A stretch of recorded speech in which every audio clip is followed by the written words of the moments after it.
I'm a man who believed that I died 20 years ago, and I live like a man who is dead already. I have no fear whatsoever of anybody or anything.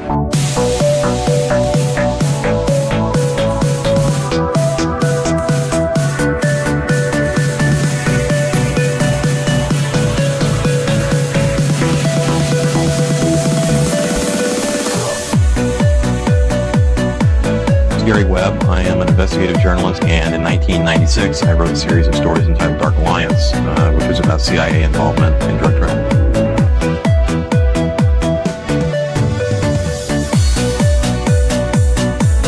I knew a man who once said death smiles at us all.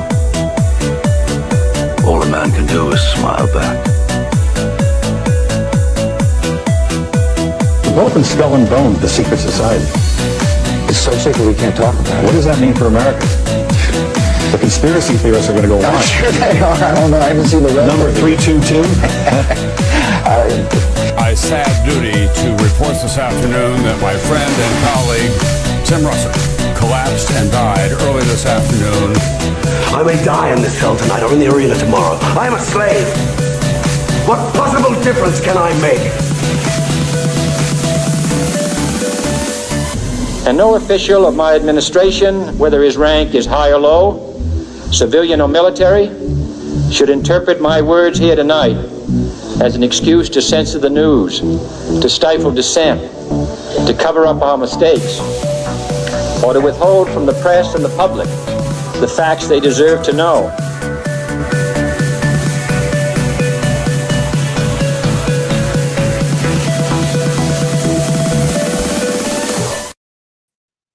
Hello, welcome back to your favorite live call-in weekly parapolitical conspiracy show. All the adjectives, throw them all at us. They apply. Ready to hang out again with you already dead heads. We have plenty of schizophrenia to parse through with as always, our friend Austin and Jose Galison as well, myself. Jumping into it. Usually it's our first time encountering each other for a week, every week, but today was a little bit different. Me and you just recorded another Waco episode yesterday, part 3. We actually have 2 behind the paywall right now. We just haven't gone around to releasing 2 or 3. We, for those who may recall, recently we had a pretty epic Already Dead where you went on a crazy Waco tangent, kind of creating your own just off-the-cuff episode. And from there we were like, hey, let's do a Waco episode, and that even wasn't able to be contained to 1 episode. It became 2, and we recorded the second one last night, and even still its tendrils are extending further and further still, and it has brought us to today. Luckily we sort of have a bit of, I guess you'd say, I mean, obviously there's like a million things going on at any given time in this wild world, but kind of a slow news week. And what is this show for other than going following weird niche parapolitical rabbit holes, but certain something through our travels in the weird Waco world came up, and that was Operation OpenEyes and Project Clear Eyes, I believe.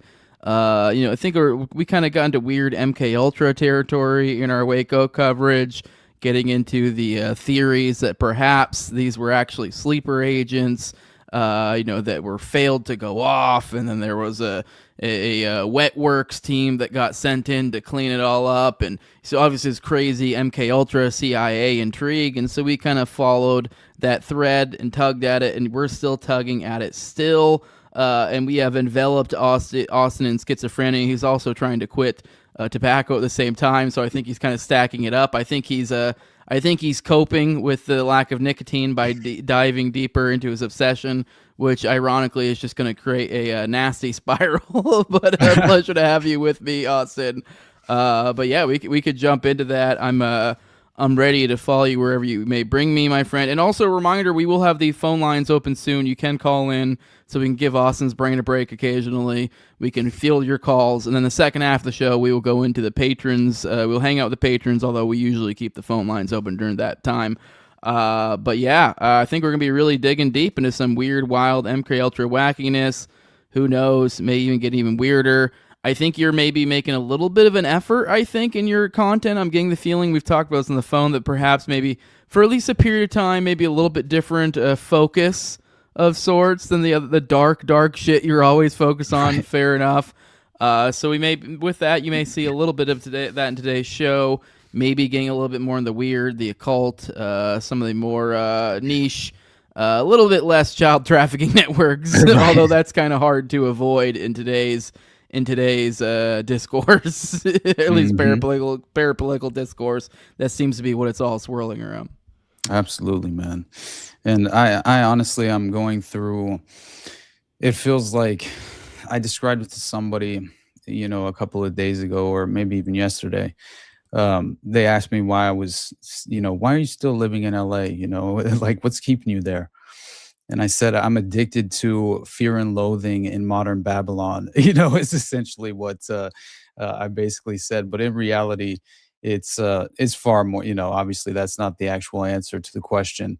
I think there's, which wasn't the point of me even bringing that up, but it's mainly just to kind of reflect on the overall sentiment of the sort of perspective that I am, and kind of like this overall philosophical impression that I'm trying to follow through in some, applicable way that's I personally, just even knowing what, where fear and loathing came from, right? Obviously, for me personally, it's Fear and Loathing in Las Vegas and the Hunter S. Thompson connection. But what it truly was essentially this cultural critique of this, basically this perceived moral degeneracy is how it's described, and hypocritical hedonism of American society.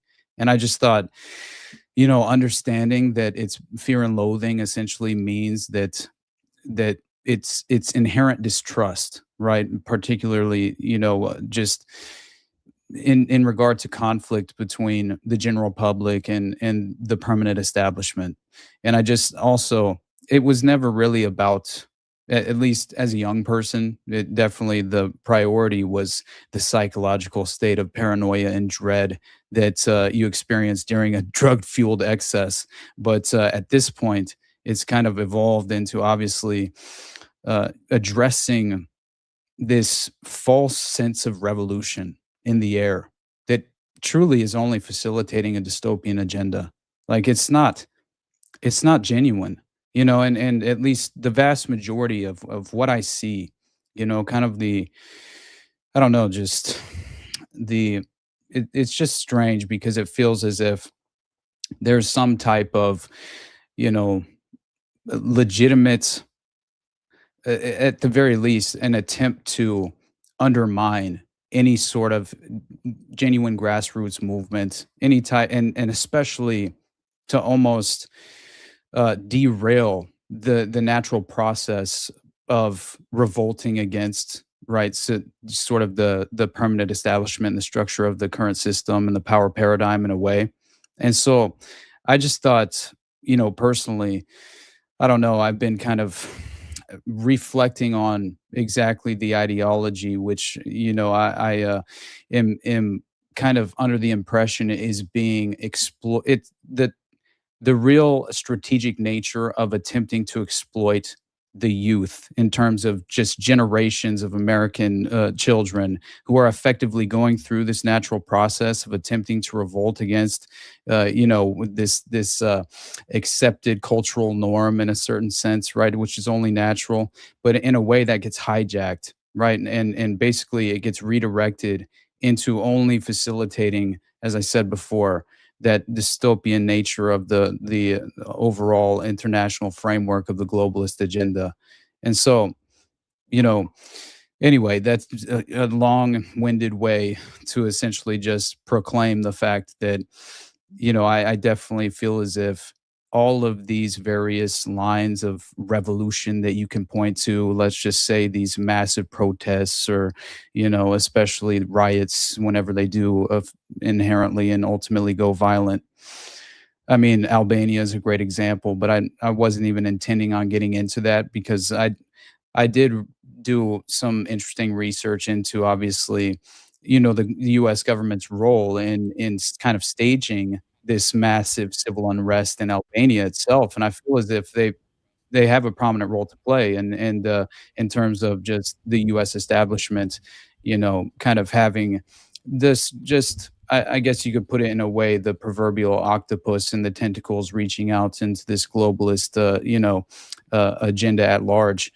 And big protest in Belfast that people are obviously focusing on, and I just think beyond that, we talked about what Howard Nowak, I believe, was the name of the individual who last week is basically race war of last week. We got the race war of this week, which I mean, every one of them I just kind of have been not really interested in. I don't know. I mean, it seems a lot of people are. I don't know where you're at on that. If you're even trying to delve into that. By the way, I've made a note of Albania. Maybe we'll delve into that later if we have time. I do not feel like we'll have a time with this that I know you want to get into. Probably not.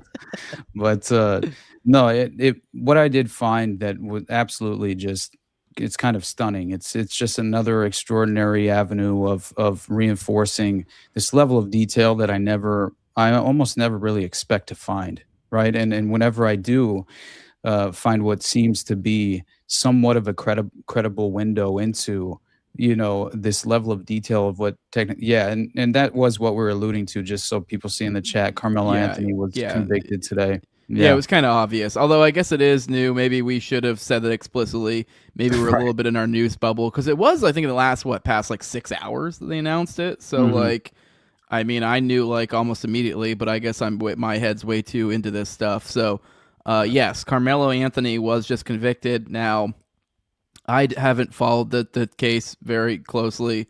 It's kind of seemed like distraction. It kind of seems like, I don't know, at the very least, awful people on both sides. I don't really have a strong opinion on the legality or what the fuck or whatever. I don't know the circumstances. It just kind of comes off at a glance as dumb race war bullshit. Exactly. So, yeah, I've just kind of had little interest in it.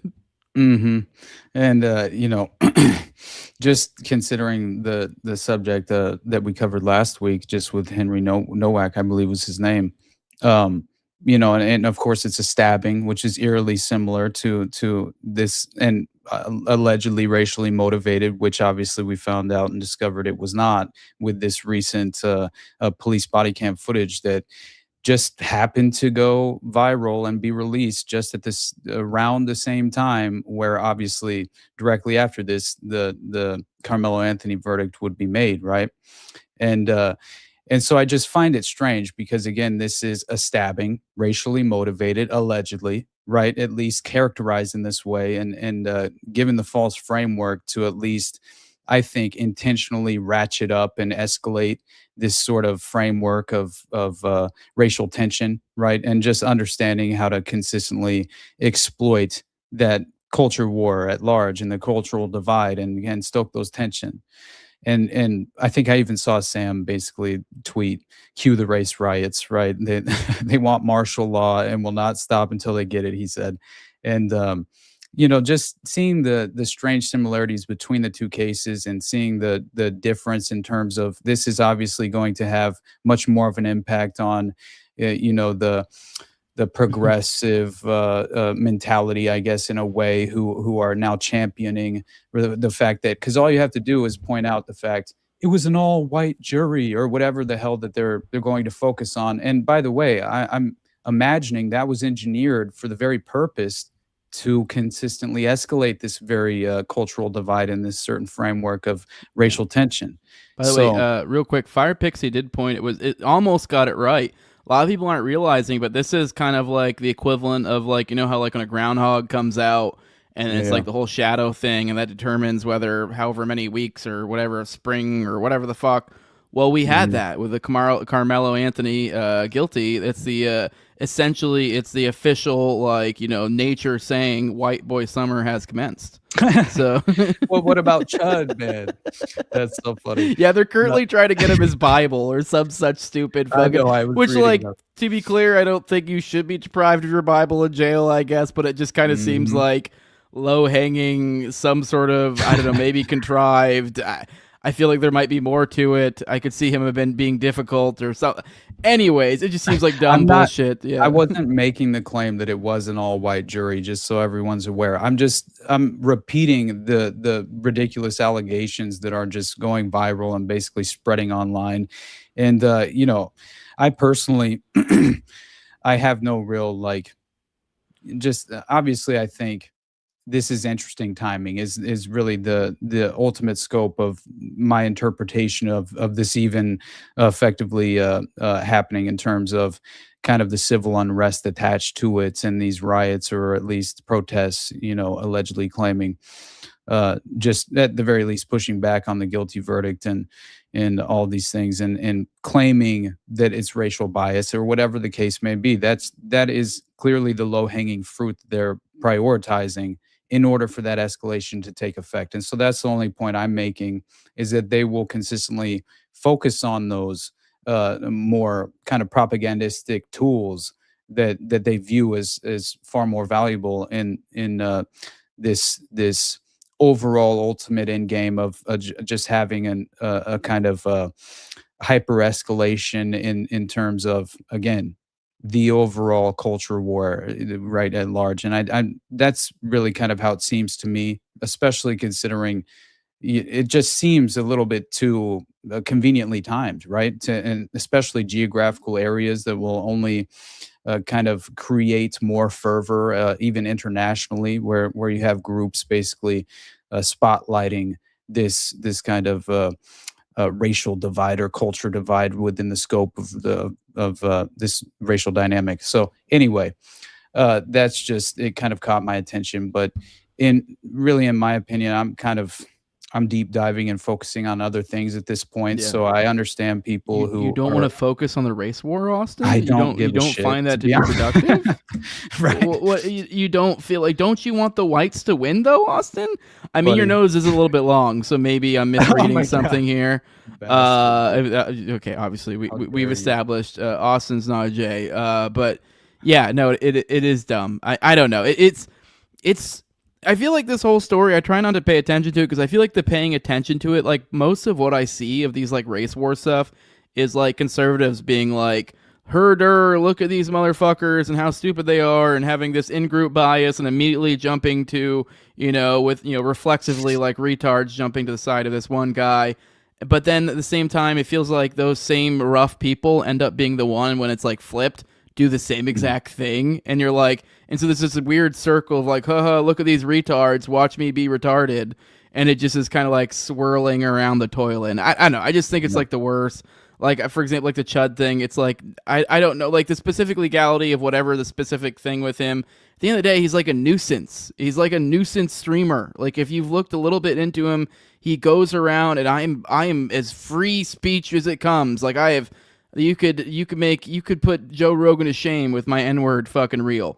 Like, but it's just ridiculous. He goes around, he's clearly antagonizing people, and just kind of being a general nuisance in public. And it's just, I mean, it's just, I don't know. It's just the worst, like, it's the lowest common denominator sort of shit, this, like, race war nonsense.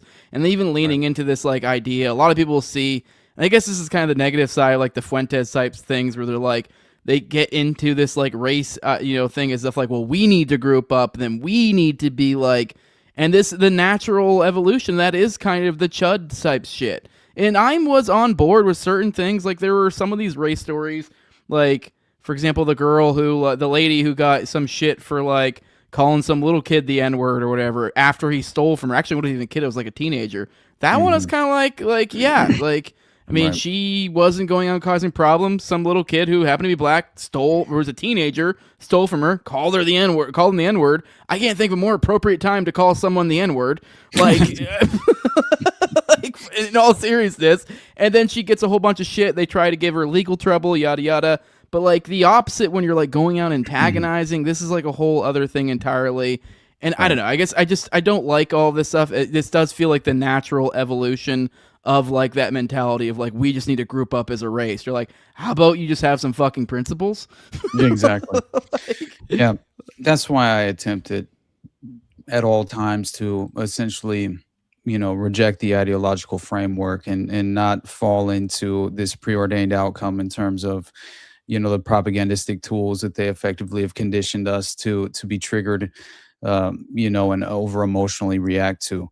And But yeah, I do think that all this major civil unrest, all these various cases geographically we can point to as an example, like not only Ireland, but Albania just recently with that major, construction project of this ridiculous island, that Jared Kushner and Ivanka were obviously involved with after allegedly finding that piece of land, right, with Nat Rothschild, which we described before.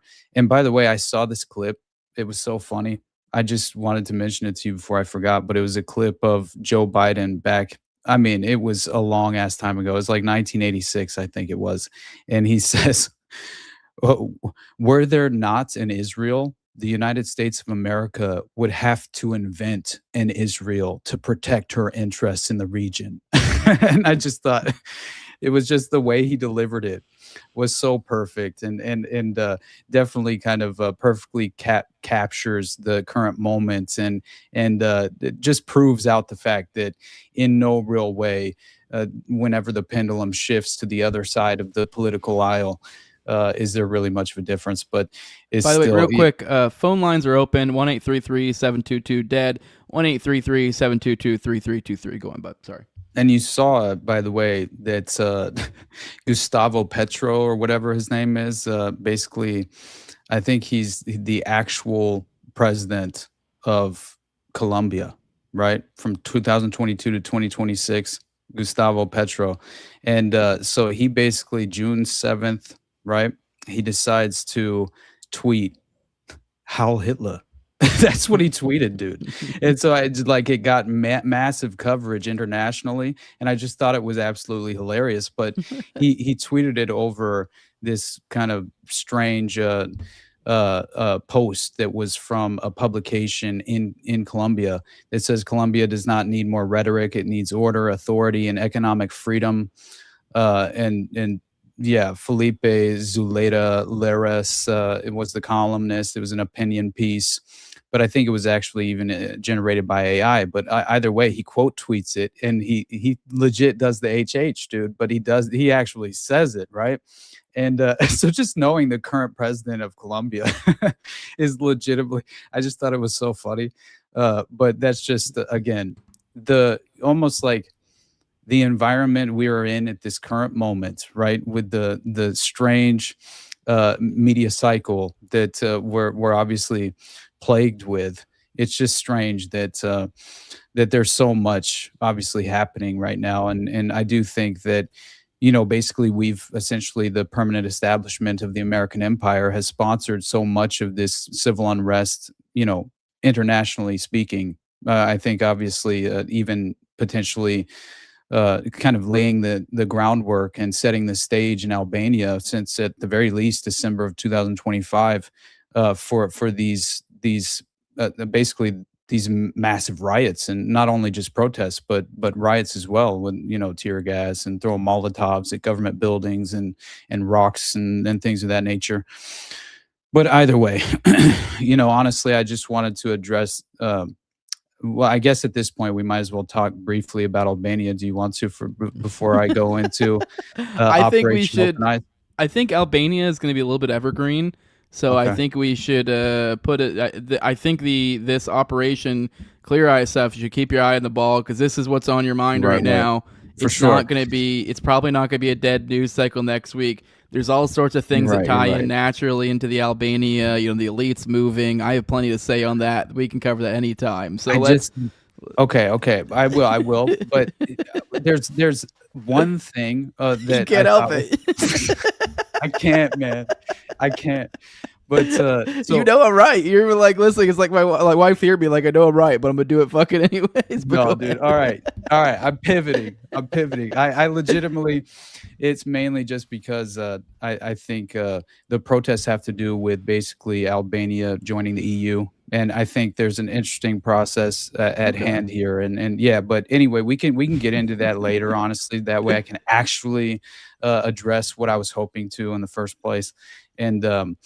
Yeah, and that really comes in the form of this Operation OpenEyes that we've been alluding to, obviously, and it's essentially it really originated as this overall theory that before being entirely credited as a legitimate operation, that Operation OpenEyes was basically the U.S. government and the intelligence apparatus using these various techniques, hypnosis, mind control, this essentially just whatever sort of pharmaceutical agents that they rely upon as well to create these sleepers and assassins specifically for the purpose of mass shooting events domestically within the U.S., but not only, isolated to that scope alone, but either way. So according to the theory, before it was officially kind of verified in a very much more detailed fashion, you basically have individuals who are programmed at level 4 to essentially transcend to the clear eyes asset portion of the programming, which is fascinating, and we'll get into those details. But basically, they obey commands without memory. It's or no moral differentiation whatsoever, often resulting So in going clear. yeah, dude, literally, right? It's fascinating, and this gets. I'm telling you right now, I'm trying to basically, like, I need to reflect and breathe deeply and just think about legitimately just try and internalize what I've read throughout the entire past 2 days, if I'm being honest. Just go ahead and let those thetans release. But you know what's even crazier is that and this is just kind of a personal aside that's directly in line with this concept. And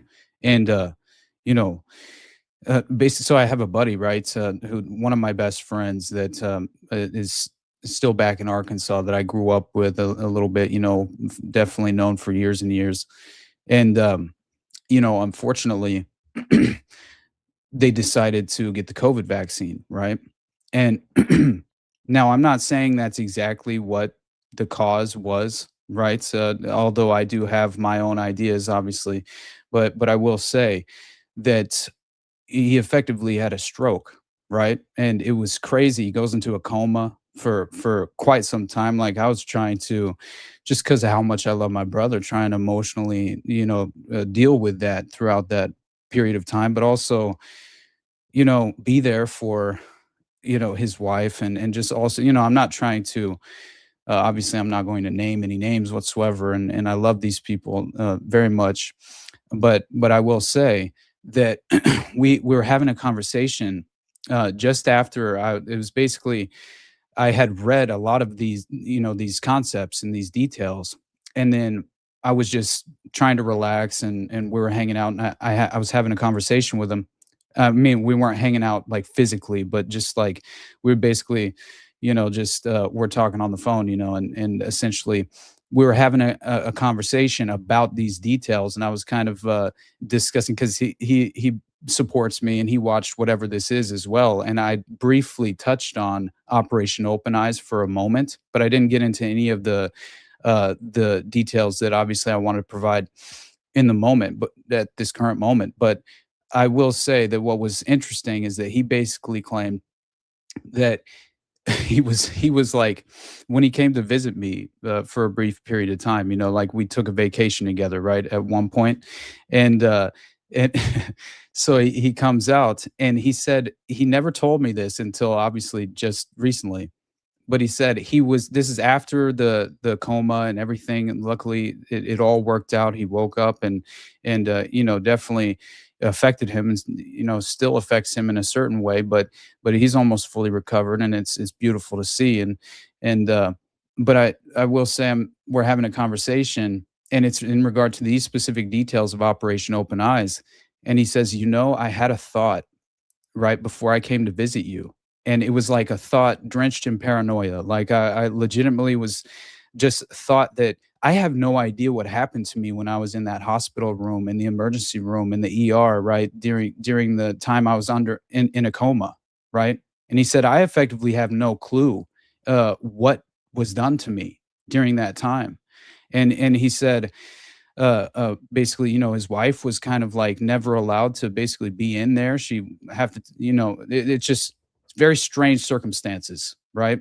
And so he had the thought that I hope that I don't wake up in prison out in LA after going to visit him with someone telling me that I legitimately murdered my best friend with no memory of it whatsoever. And I was like, hold on, brother. Don't say that. Like it freaked me out, right? I mean, clearly. Now, considering the notion of what, the level of detail in regard to Operation OpenEyes, now here's at least the portion that applies directly to that concept that is, fundamentally, it's one of the most extraordinary things I've ever come across in my life. And it basically has to do with how sleepers are produced. And it claims that the initial stages of hypnosis, and just so people are aware, well, I'll at least address this specific context. The initial stages of hypnosis are derived by subconsciously distracting a person to where he or she does not realize that hypnosis is taking place.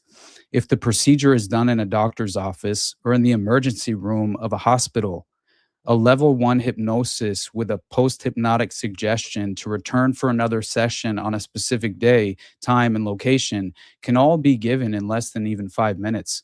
At an emergency room, the doctors have to be far more cautious because of the others, emergency room workers who are obviously around them. At any rate, a second and far more detailed appointment is made where levels 2 and 3 can be attained within a matter of 2 to 3 sittings. So just the concept, obviously, briefly mentioning that they can effectively achieve this level of programming and producing a sleeper, utilizing hypnotism in a very short period of time in a doctor's office or an emergency room setting, and to have that conversation with one of my best friends, it just, and obviously that's a fascinating concept, but just to just so people are aware, I should at least kind of introduce the operation itself a little bit in more of a clear, thought out way. And that is basically that the origins of this project are the concept being popularized originally by Walter Bauert in 1996, right? Who's a phenomenal author and wrote one of the sort of, it's kind of like the tome, one of the tomes on MK Ultra and just the intelligence apparatus being heavily involved, and providing some of the most profound details you could imagine. And then also Gunther Rustbacher, who clearly is the OpenEyes CIA operative that we've been discussing in regard to Waco and this level of mind control involved at the LMI, right?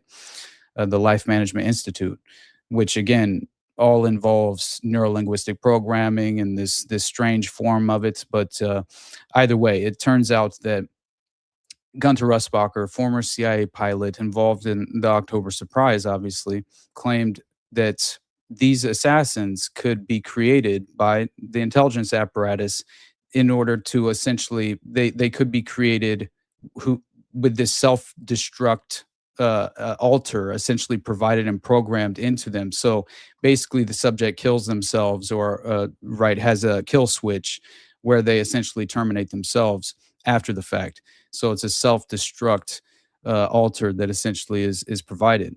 Now you have a couple of different people who were even officers, like police officers. One was real quick, as you mentioned that, I think if I recall correctly, no need to go on a tangent here or anything, but I did think it's good to give an example. I'm pretty sure Paul Benassi had claimed that he would not answer phones because he was concerned that they would be essentially a trigger that he'd be to kill himself. And it's a pretty common theme. I mean, now to be fair, I guess you could say that's a trope, and maybe if you are somebody latching on to conspiracies and kind of being a loon, that you could play off those tropes, those archetypes, but either way, there have been examples of this. So exactly. However you want to interpret it. So, and that's what he claimed. He claimed that legitimately he refused to answer these phone calls, obviously because he was concerned that they would trigger the suicidal alters.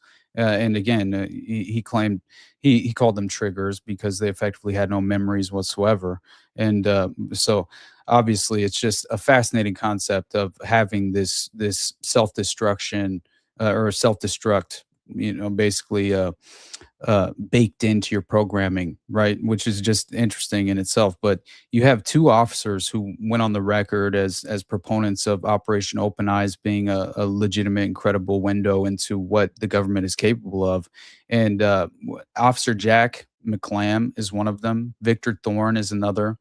And basically, they were alleging that, all of the most high impact events and emotion arousing violent false flags, such as Sandy Hook, Virginia Tech, Columbine specifically came up in regard to Gunther Russbacher, which I thought was so interesting once again. But apparently, these were all staged or orchestrated using these programmed shooters to push gun control agendas, which is, again, a concept we've definitely discussed in the past. And so what I also thought fascinating, more of a current relevance to this concept, is basically that AI potentially could be utilized, right? Specifically ChatGPT, to not only be emerging software systems that could be relied upon to even provide the programming necessary, to not even have a physical asset or an agent involved in the programming process just in general is kind of a fascinating concept. We already have examples of AI psychosis. And this would be your way to put out just kind of large feelers to where it's no longer, it's more of a fishing expedition than it is really a hunting one. Right.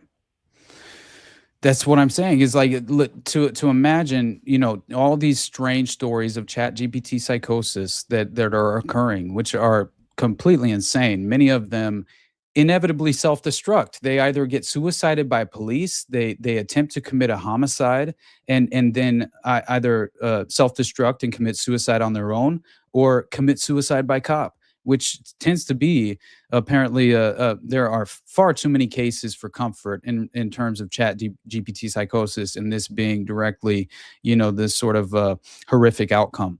So these are, again, mechanisms that of this sort of level of programming, and I think this advanced, sophisticated software system now being integrated into this concept, where essentially they can, I think, activate this AI modeling system to go through with the programming process on behalf of the agency's agenda in a very compartmentalized way, to not even have individuals to be held accountable in order to kind of pursue justice in that they could have prearranged files ready to go from all the different AI profiles out there, and then whatever given op needs to be done, they can at any given time, kind of look and pull up, hey, what do we have in the area? What can we work with?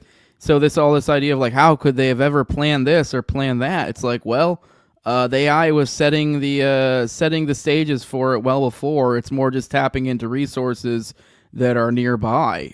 So it kind of gives this appearance of all powerful, kind of like this omniscient planning from years, and sort of, but not really. It's just would be putting in the footwork to essentially program, have people ready to go, and then you could even send literal, actual, physical human resources out to talk to them, to interact with them if need be. But you have the AI putting in the initial groundwork for you, and looking for possible targets. Right. And what's up, Jacob? Hey, we got a caller. So I just wanted to let you guys know that real quick. Yeah. But caller, you're good to go. You're unmuted. Hell yeah. Welcome to Already Dead. Who we talking with? Programmed. I tried calling about this a few times, but my service really sucks at work. But in Massachusetts, our governor, Maura Healey, she's running a huge cocaine trafficking ring. Like, one of her aides got busted in the Western Mass office with 6 kilos in the governor's office. And then they released him early from jail and accidentally paid him all of his vacation time and gave him like $64,000 that they said they're going to try to get back and still have it. So after she got in office, the whole entire state's been flooded. Interesting. Is this the governor or the Governor Healy? Because I'm seeing something from October, so I'm assuming it's more from that. Yeah, it's Healy. And she's in the Epstein files, and so is her husband. Oh, geez. All right. Wow. Good catch. I'll bring it up. I found an article from. I know it's not topic. I just wanted to. What happened? Sorry. I just want to get that on the airways. You don't gotta switch subjects. All right. Well, I appreciate you calling in. We'll take a look at that story real quick. Appreciate you bringing it to our attention. But yeah, calling again some other time. Appreciate your time. We'll see you on the next one. But I'll go ahead and bring this up real quick so that we can at least kind of dig more into what he's talking about here. And then we can kind of get back into that. But just to give him his due, here we go. I found this. Come on, it's being slow. It says aid to Democrat mass. Sorry, the ads. Aid to Democrat Massachusetts government. God, get out of my way, you stupid ad. There. God, sorry. Here we go. There we go. Maura Healey bust. Huh? The post is so terrible with those ads. I hate it. Yeah, I know. And it's like you're like, come on, get out of the way, get out of the way, get out of the way. All right, it's out of the way. Aid to Democratic Massachusetts Governor Maura Healey busted after allegedly having 8 kilos of cocaine sent to state office building. That is pretty great. That's pretty rich. Right. Sent literally to the building. Just that's pretty fucking brazen. I think I'll cover this on the morning dump tomorrow. Go more in depth, look at that a little bit more, have some fun with it. But yeah, thanks for calling in. So I have that bookmarked, so I'll probably, like I said, play it for the morning show tomorrow, kind of pick that some more. But that is wild. He said that they're also in the Epstein files, unsurprisingly. So right. Yeah. Never surprised at this point, honestly. Pedophile occupied government, my friend. We know this. But yeah, I don't know. Just realizing that we have kind of another credible window into government insiders effectively revealing how the intelligence apparatus not only finds the subjects that they prioritize, but also how they choose them, the process in which they create them, and just seeing this put into again an extraordinary level of detail is what makes me consider this as far more of a realistic. What's up, Jacob? Hey guys, how dare you call in on our call-in show? Yeah, I know, right? I'm sorry. Yeah. Well, we've got Andrew calling in about the McMartin preschool case. So, Andrew, you are unmuted if you want to go for it, bud. Hey, Jose. Hey, Austin. How you guys doing? Yeah, I just had a question. If you guys felt that there was any validity to that. I know Gunderson found some tunnels or something like that. I never really heard you guys really talk about it, and it's kind of a fascinating case to me. Okay, well, I appreciate you calling in. We'll talk about that real quick. But yeah, appreciate you. Appreciate the support. Appreciate you calling in. I know, Austin. I'm kind of of the opinion that it was no funny business. I think there was kind of this fervor, this zeitgeist in the streets, essentially this exaggeration of satanic stuff. I think people were getting a little bit wild with some of the accusations, getting caught up in the fervor. It's like, I remember my mom didn't let me read Harry Potter because of witchcraft. So, something to do with that, stuff like So I don't know. What do you think, Austin? Do you think there's anything to the McMartin rumors? Oh, dear God. So you have a whole episode. I mean, I know it's hard for you to do a short answer here. But, I mean, there's a lot to go over.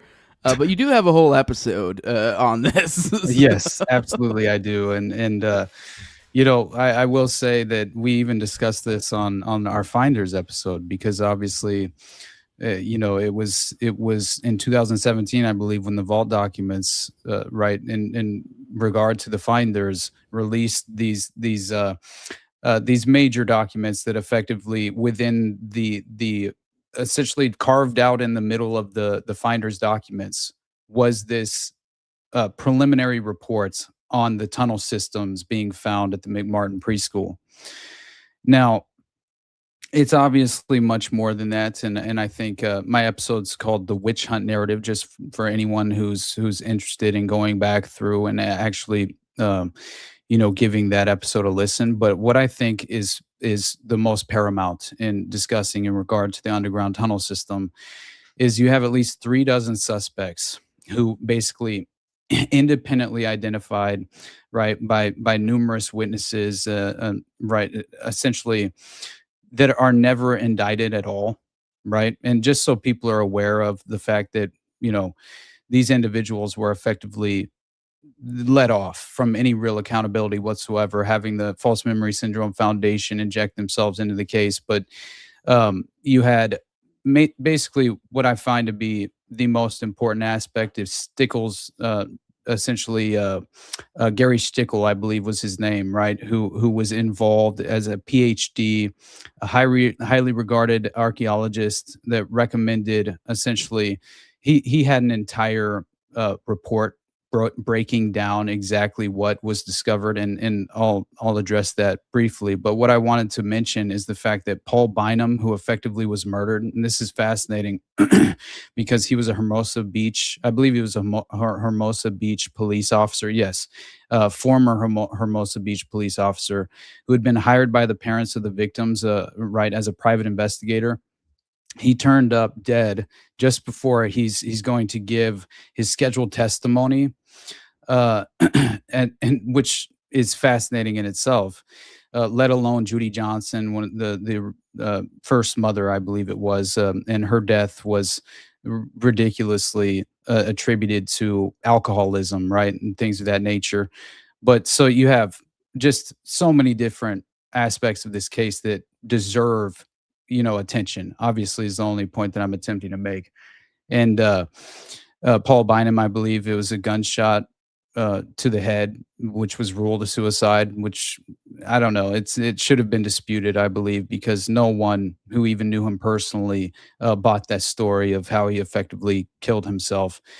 And all the details involved with that are fascinating. But the fact that the children were repeatedly telling stories of tunnels under the property by which they could be secretly transported to the school and from the school, and in which they were apparently subjected to horrific abuse in this secret room as well, which was cited as proof that the children's stories were fabrications and things of that nature, which I believe it was Dave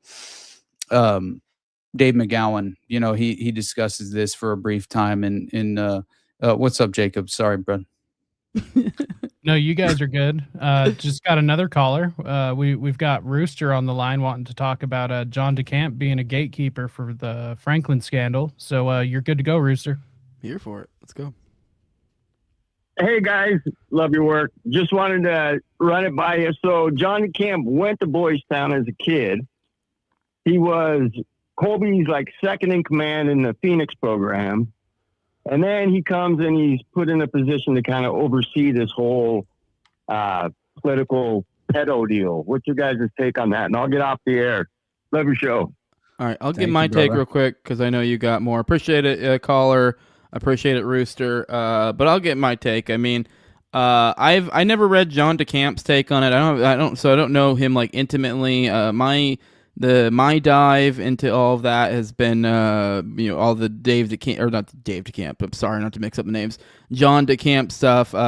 Most of that has been through the prism of reading Bryant's work on this, Nick Bryant's. So I don't have a strong opinion, but I have heard murmurs, much with Gunderson, things about him being a gatekeeper, controlled op, and I'm very much open to it. I mean, it's just kind of one of those unknown things. I mean, sure, I will grant if you're looking for patterns, that is definitely a piece of a pattern to look for. Now, is that in any way conclusive? I don't really know enough about DeCamp and his motivations, or whether to what degree he's controlled op. Now is it just controlled op to the degree of his own sensibilities or maybe connections here? I don't know. I mean, I will say from what little bit I know of him, I do trust him probably more than Gunderson. And even then, Gunderson's somebody that I'm kind of maybe 60-40, maybe 70-30, depending on the day. Obviously, leaning more towards distrust for him. And I probably give DeCamp a little bit more in the realms of 50-50. I can never really trust a politician entirely. And yeah, he does obviously have a concerning pedigree. So, but yeah.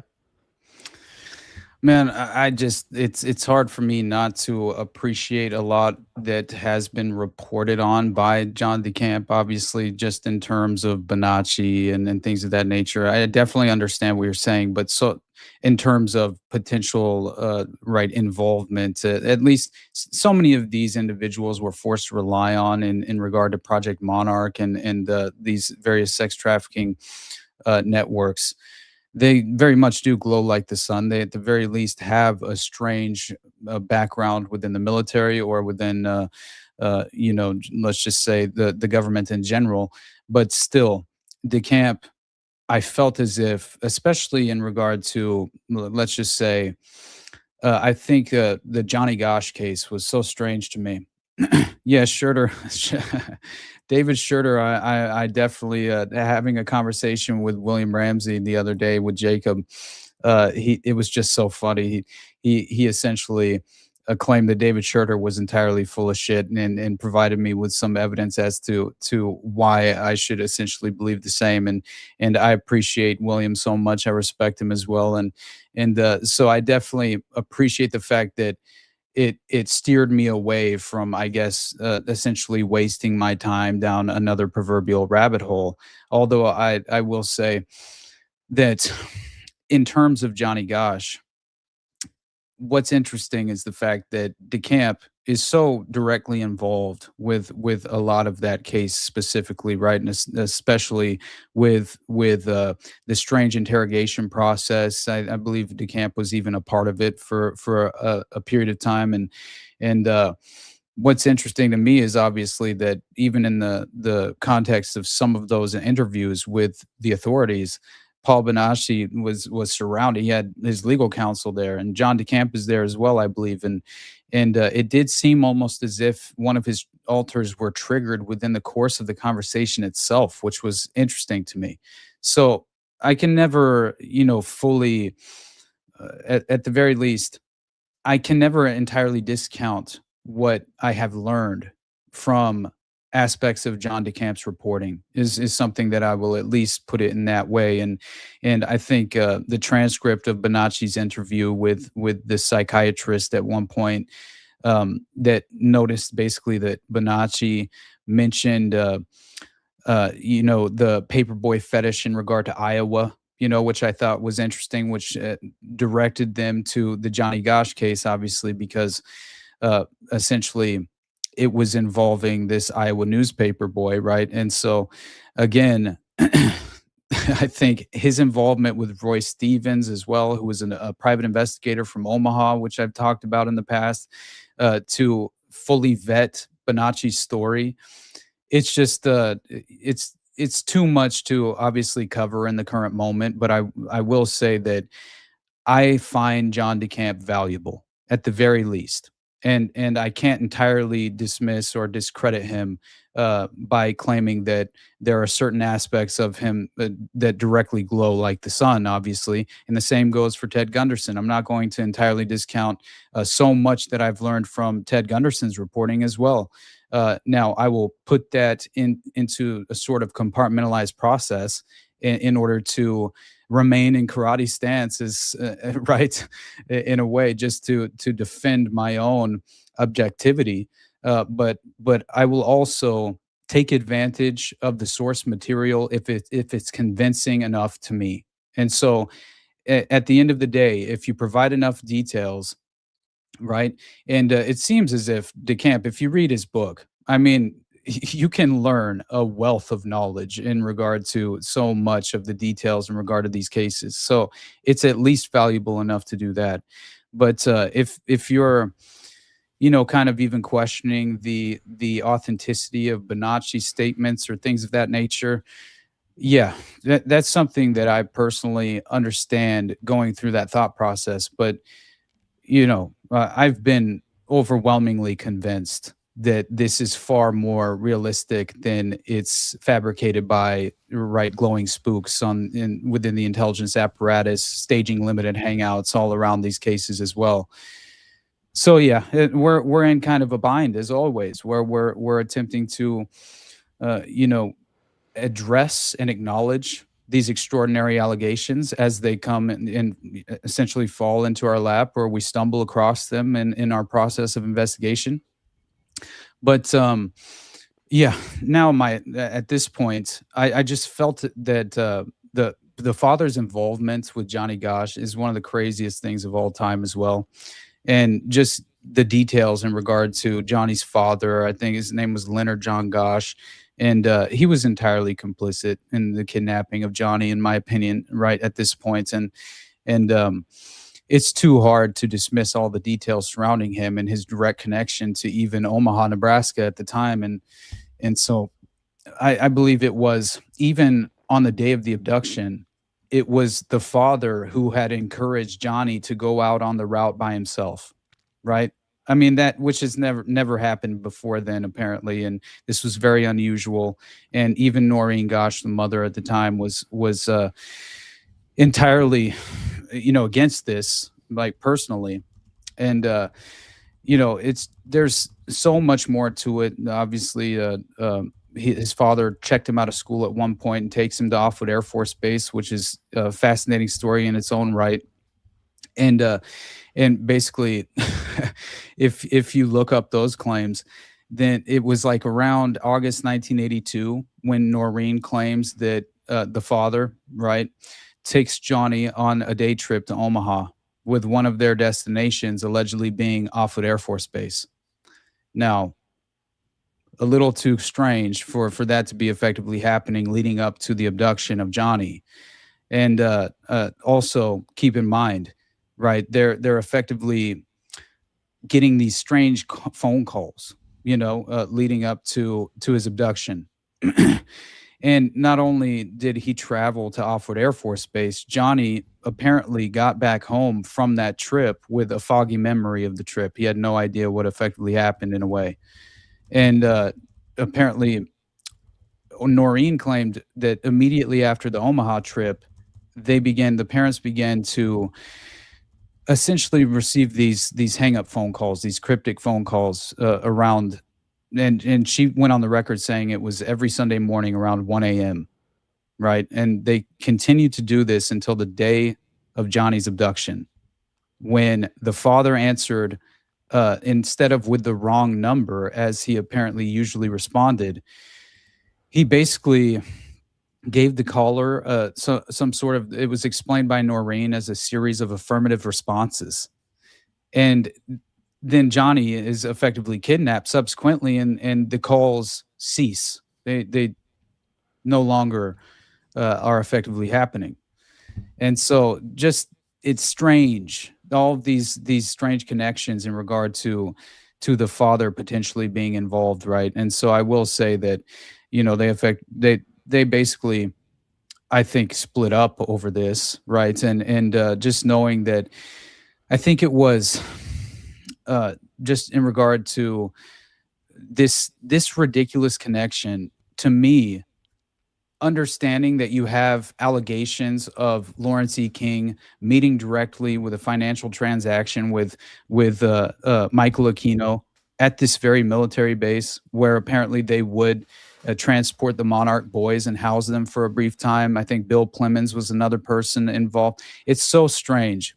And there's no way that this is coincidental, in my opinion. So there's so much more to that, but that wasn't effectively what I was hoping to discuss, obviously. And I also feel as if I need to say one last thing about the underground tunnel system, because, I just to sort of do it justice in a certain sense, I feel as if there's more to be said, and just so people are aware, there's an investigation basically commissioned by the district attorney's office that found no evidence of tunnels, apparently.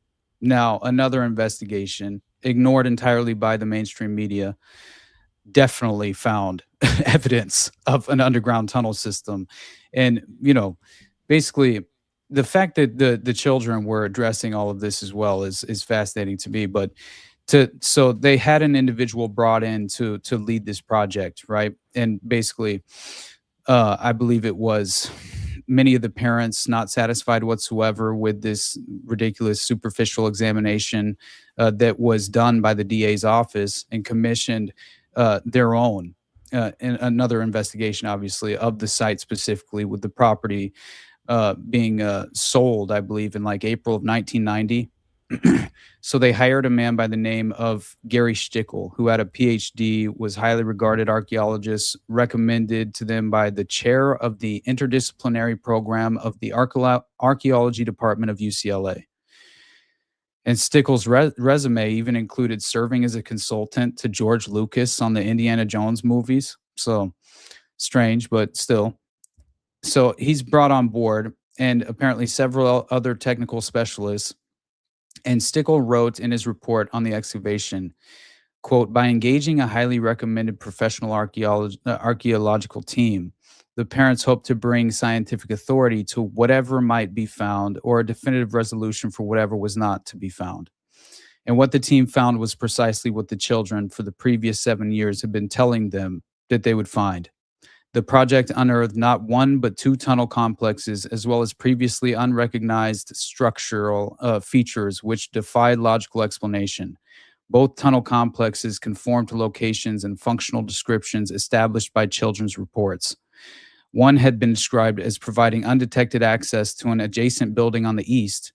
The other provided outside access under the west wall of the building and contained within it an enlarged cavernous artifact corresponding to children's descriptions of a secret room. Both the contour signature of the walls and the nature of recovered artifact indicated that the tunnels had been dug by hand under the concrete slab floor after the construction of the building.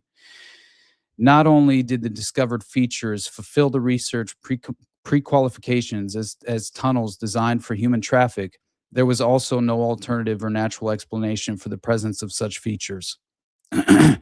So now, if you recall that interesting report, right, that was provided within the finder's documents, it's very strange. It's a preliminary report of the tunnels found at the McMartin preschool. A formal report, it claims, will be released when forensic tests are concluded, but this is still a part of the actual document that was provided. Here, I'll actually show it. It's strange.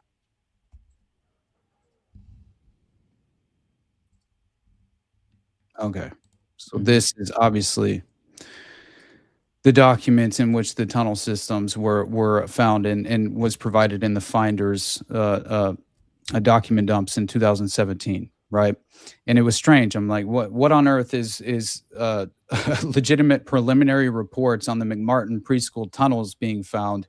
Why is this included in the vault document dumps of the finders in 2017? If we're to take them at face value, the implication would be they're connected. Yeah, exactly. The other option is they're fucking with us in some way, shape, or form. But them grouping these things together in response to some sort of FOIA, because it was a FOIA request, I believe, that likely implies that this is in some way responsive. They're just not clarifying how that's responsive to the request. So that is a little bit concerning in and of itself. Right. But still, just to see 45-foot tunnel, 9-foot wide subterranean entrance found under west wall of the dog room, right? The avocado tree roots cut on both sides of the entrance. I believe, according to Officer Paul Bynum from the Hermosa Beach Police Department, he legitimately claimed that he had found, I believe it was basically a grave of animals that had been sacrificed. He had found turtle shells that were under that he dug up effectively. Actually, I should find that claim. But again, I'm attempting to basically address all of this on the fly. I had something entirely in mind to discuss. But either way, I would say we'll rehash this and readdress. I think you've more than extensively gone into it. We were just supposed to do it off the cuff, and you're doing. We're going super deep, so that's plenty. But I do want to dig back into what you were talking about before we got sidetracked by the calls. I've appreciated the calls today, but I think we should take a moment and go to intermission. Come back. We'll reattack that. Maybe bring in some callers. I think we might have one more person on the lines. We're gonna make you wait through intermission if you do want to join us. After that, I think we'll be closing the phone lines because they've been busy enough today. I think 4 is plenty. But I appreciate you guys. So with that, I don't think we've ever gone this much in an episode. So I think I guess we're going to have to maybe come up with a new format where they're capped out at like 3 or something. So now they're a little bit more of a hot commodity. So get in there. But before we do go to intermission, I do want to give a big shout out to Program to Chill for the super chat. It says Massachusetts blow has been way cheaper and purer since COVID-19. So cool. I guess get all your blow from over from Massachusetts if that is if you're in the Mass area. I guess the cocaine's cheaper over there. But with that, guys, we'll see you guys in a few minutes. We'll come back, talk about Operation OpenEyes, Project Clear Eyes. We're all gonna go clear, get rid of all those Thetans. Talk about that and more.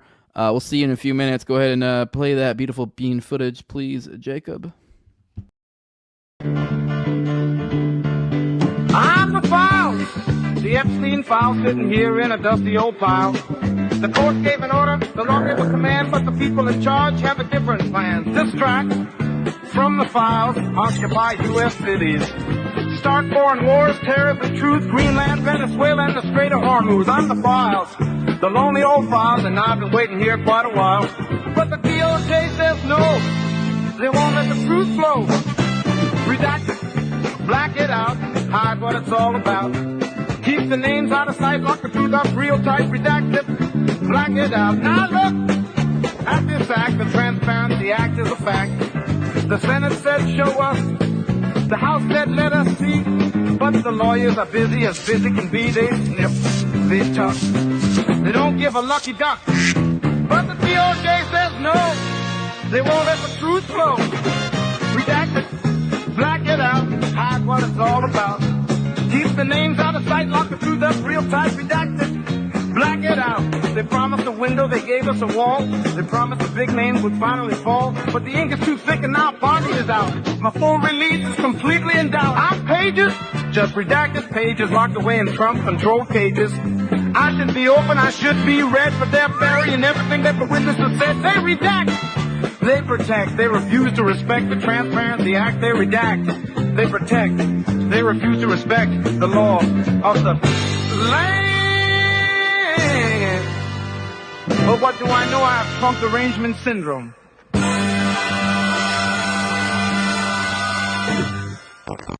It turns out that drinking children's blood is an anti-aging device. This is just really sick and disgusting, but it's a fact.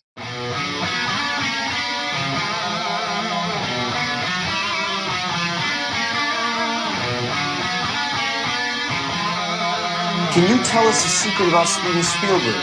He eats babies. Whole babies. I'm not even going to talk about Spielberg. So by the way, Steven Spielberg is a pedophile. Silent warfare! Invisible combat zone!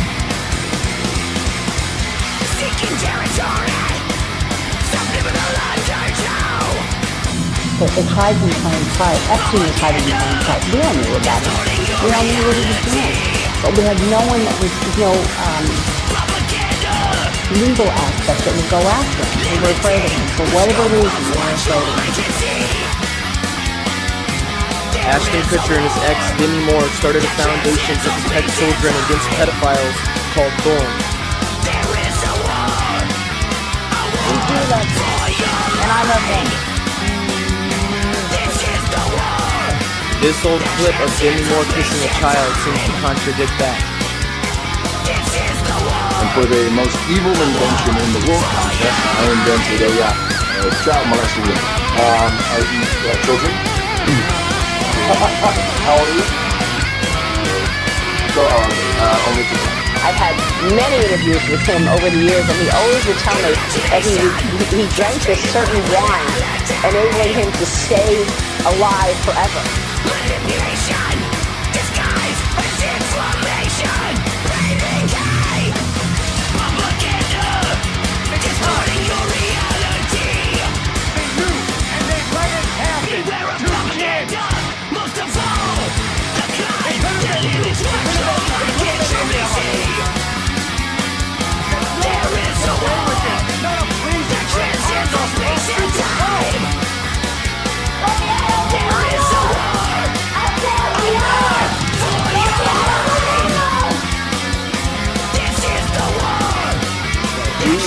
you have to say. No, I do have a good ear.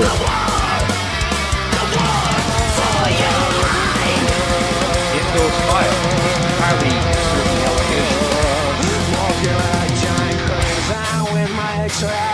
certain allegations of Donald Trump raping children. I don't think there's anything going to get me in heaven. I think I'm not maybe heaven bound. Donald Trump threatening to kill children. Someone else has got to come and clean it up. Race for the job. Someone else drives out with me. Get up, get over, get up, get over. Take it down, take the world. I describe for the cause me on a course, serve me on the website. It is right, my children, if I don't pay the ransom, I'll never see them again if I squeal to the clouds. So I just go. But I think it's time now for the country to maybe get up to something.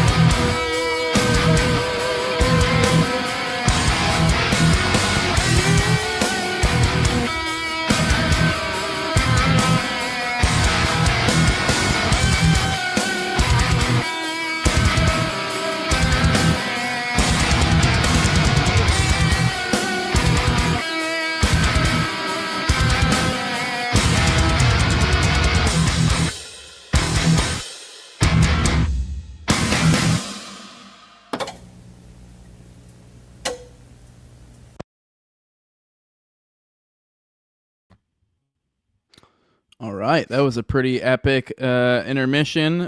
Big ups to Jacob. For the audio listeners out there, you don't know what you're missing every week. But yeah, Austin, actually, I guess, well, let's jump into it. Let's first off jump in. I'll coordinate with Jacob if we got another. Oh, fuck it. Let's go right to the caller. I wasn't sure. I was going to you could jump right in and then coordinate with Jacob in the back if the other caller was still there. Let's jump right in. We got the other caller, the last caller of the day. Then we'll go on to the paid callers, the patrons. We'll try to take the patrons along for the ride on and for your madness, maybe one at a time, whoever wants to join us. But go ahead, Jacob. I'm assuming we have a caller. Yeah, we have a caller. It's Oxtel on the line. Oxtel was calling in, nice. wanting to actually ask you about the World Cup and a few things surrounding that real quick. So go ahead, Oxtel. You are unmuted and good to go. Hell yeah. Hey, what's up? Jose, you were a badass soccer player from what I've heard. So I was wondering if you had any excitement towards the World Cup.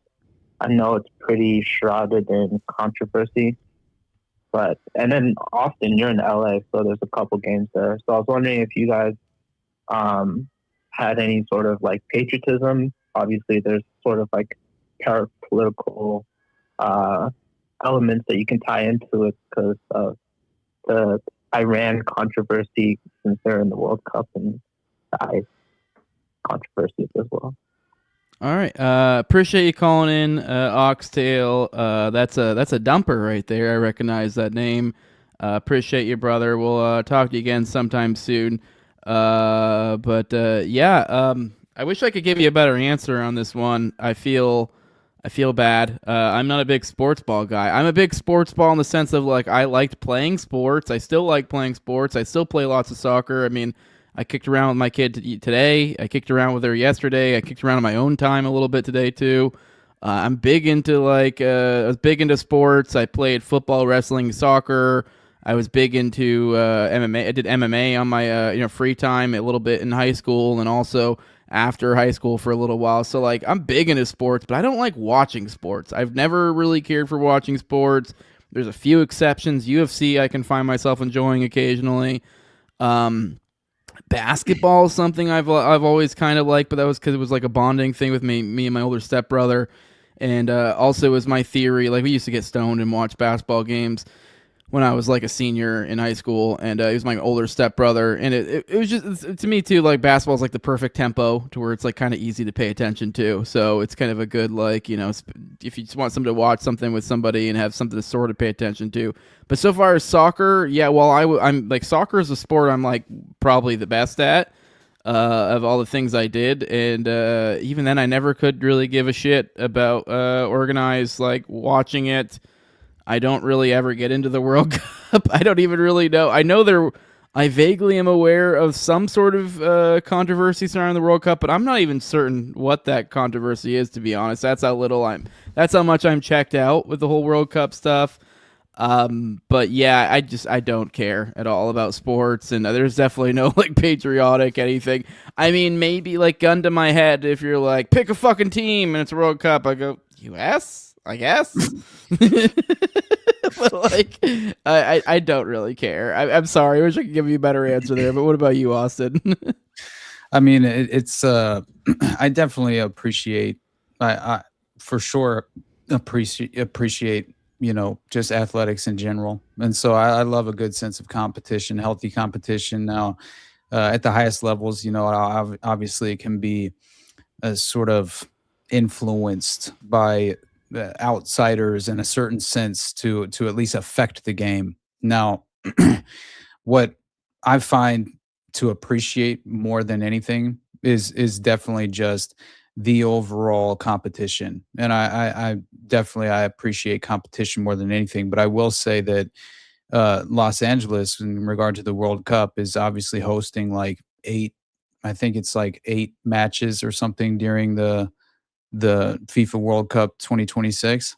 So, but I did see, I think they're going to do it at SoFi. I can't remember now, but either way, I did see that Iran's national soccer team, right, basically is facing all of these crazy restrictions during this World Cup, and they're apparently required to enter and leave the U.S. on the exact same day as their matches, and so many members of the staff basically were even denied visas to enter the U.S. So that's like, just to not have your training staff or whatever the case may be in regard to their backroom staff for the Iranian soccer team or football team, then I would imagine it would affect their overall performance or ability to stay ready, I guess you could say, or something to that effect. But yeah, I don't know.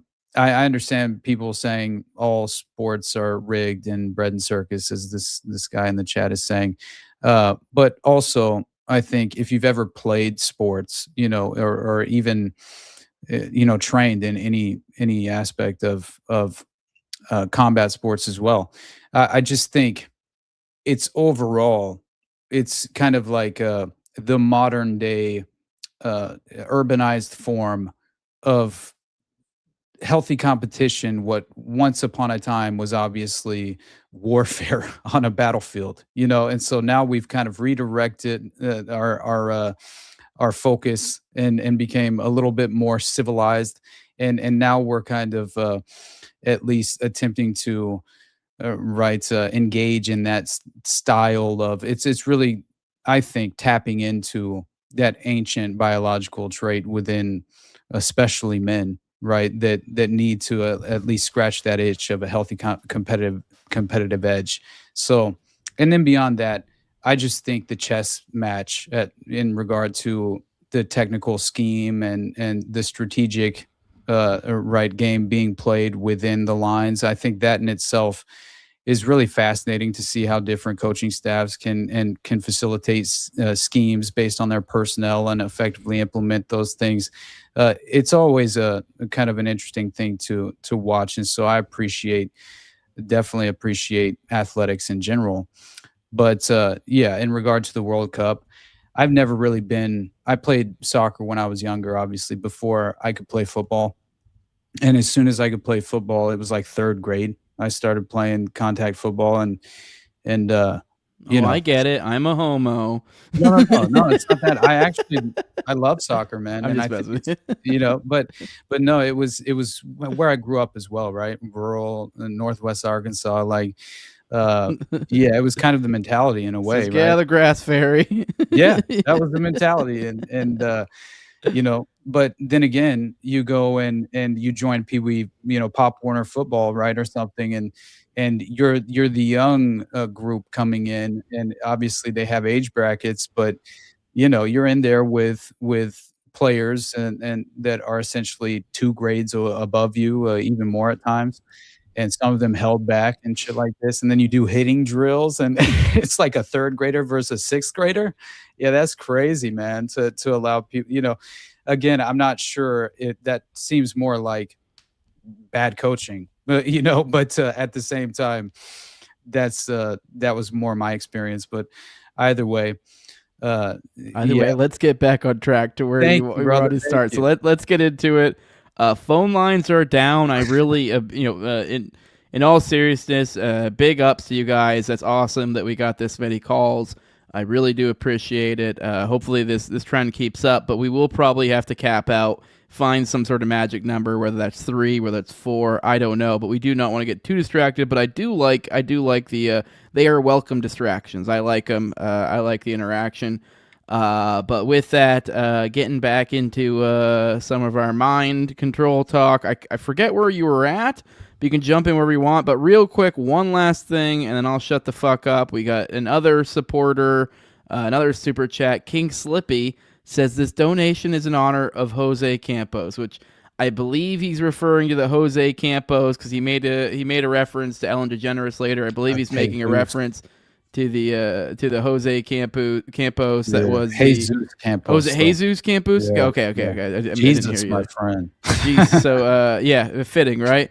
The magical guard that was at the Vegas shooting. So don't go off on a tangent of that, Austin. Go check out Austin's Las Vegas shooting episode if you want to hear all about that. But in honor of that person, Jesus Campos. Although we were talking about soccer, and Jose Campos is, I think, what did I find? It was a Salvadoran soccer player, although I doubt that's what he means. But either way, $5 in honor of that guy. So, but appreciate the support. But Austin, jump back in wherever you want in this, where we're going clear. We're talking Operation OpenEyes, Project Clear Eyes. So, all right. Yeah, so basically what you have here is essentially it begins with how these subjects are chosen to even be prioritized for programming. And so allegedly, in order to create these mind-controlled Manchurians, they have a preset group of intelligence, members of the intelligence community, assets and agents specifically, who will canvass the county hospitals and apparently the immigration centers in order to find viable candidates. So the claim is that they locate and select people who have no close family or friends. Once they've been selected, they are put under heavy level 1 hypnosis. And at this time, a clear and definitive pattern of their usefulness is determined by their psychiatrists and field officers. So, and by the way, I feel honestly, I do encourage everyone go listen to the witch hunt narrative, because I basically butchered the legitimate evidence in regard to the underground tunnel system, and all you have to do is effectively read through the archaeological investigation of the McMartin preschool site that was done by Gary Schickel that I mentioned, and it was like during the month of May 1990. So look Austin, into that. You did not butcher it. You didn't. It felt like I butcher did, it. and honestly, I know you're a perfectionist, but you were asked a random thing as you were on a tangent about a whole other thing, about another very in-depth topic with a whole bunch of nuance, and just to give a flippant answer, and you went well above and beyond. You did, but yes, I will agree. Go check out your witch hunt narrative episode. This it gives you way more information. Thank you, if you want to see it even more further proven out than Austin did just now. He is right. He didn't do it as much justice as he could have, but more than appropriate for the time, the snapshot in time we were in. Thank you, buddy. I did my best for it. It was kind of caught me off guard, but either way, I should be more well prepared for that question is all. So yeah, that's why I like this show. I feel like this is training for you, because I think you're the chosen one. You're gonna go far. But this is like Jedi training. We got the little thing on. We're shooting with laser things. You got to do the fucking. So we're catching you off guard. Right. You're ready to just go on a fucking tangent about some other thing. You're like, whoa, bring no, not the 30-minute, the 10-minute explanation, Austin. Pull it back. So we're working on it. You're crushing. Thank you, and brother. I'm looking. We're gonna keep seeing you go further up and up until we get you completely clear. Wink.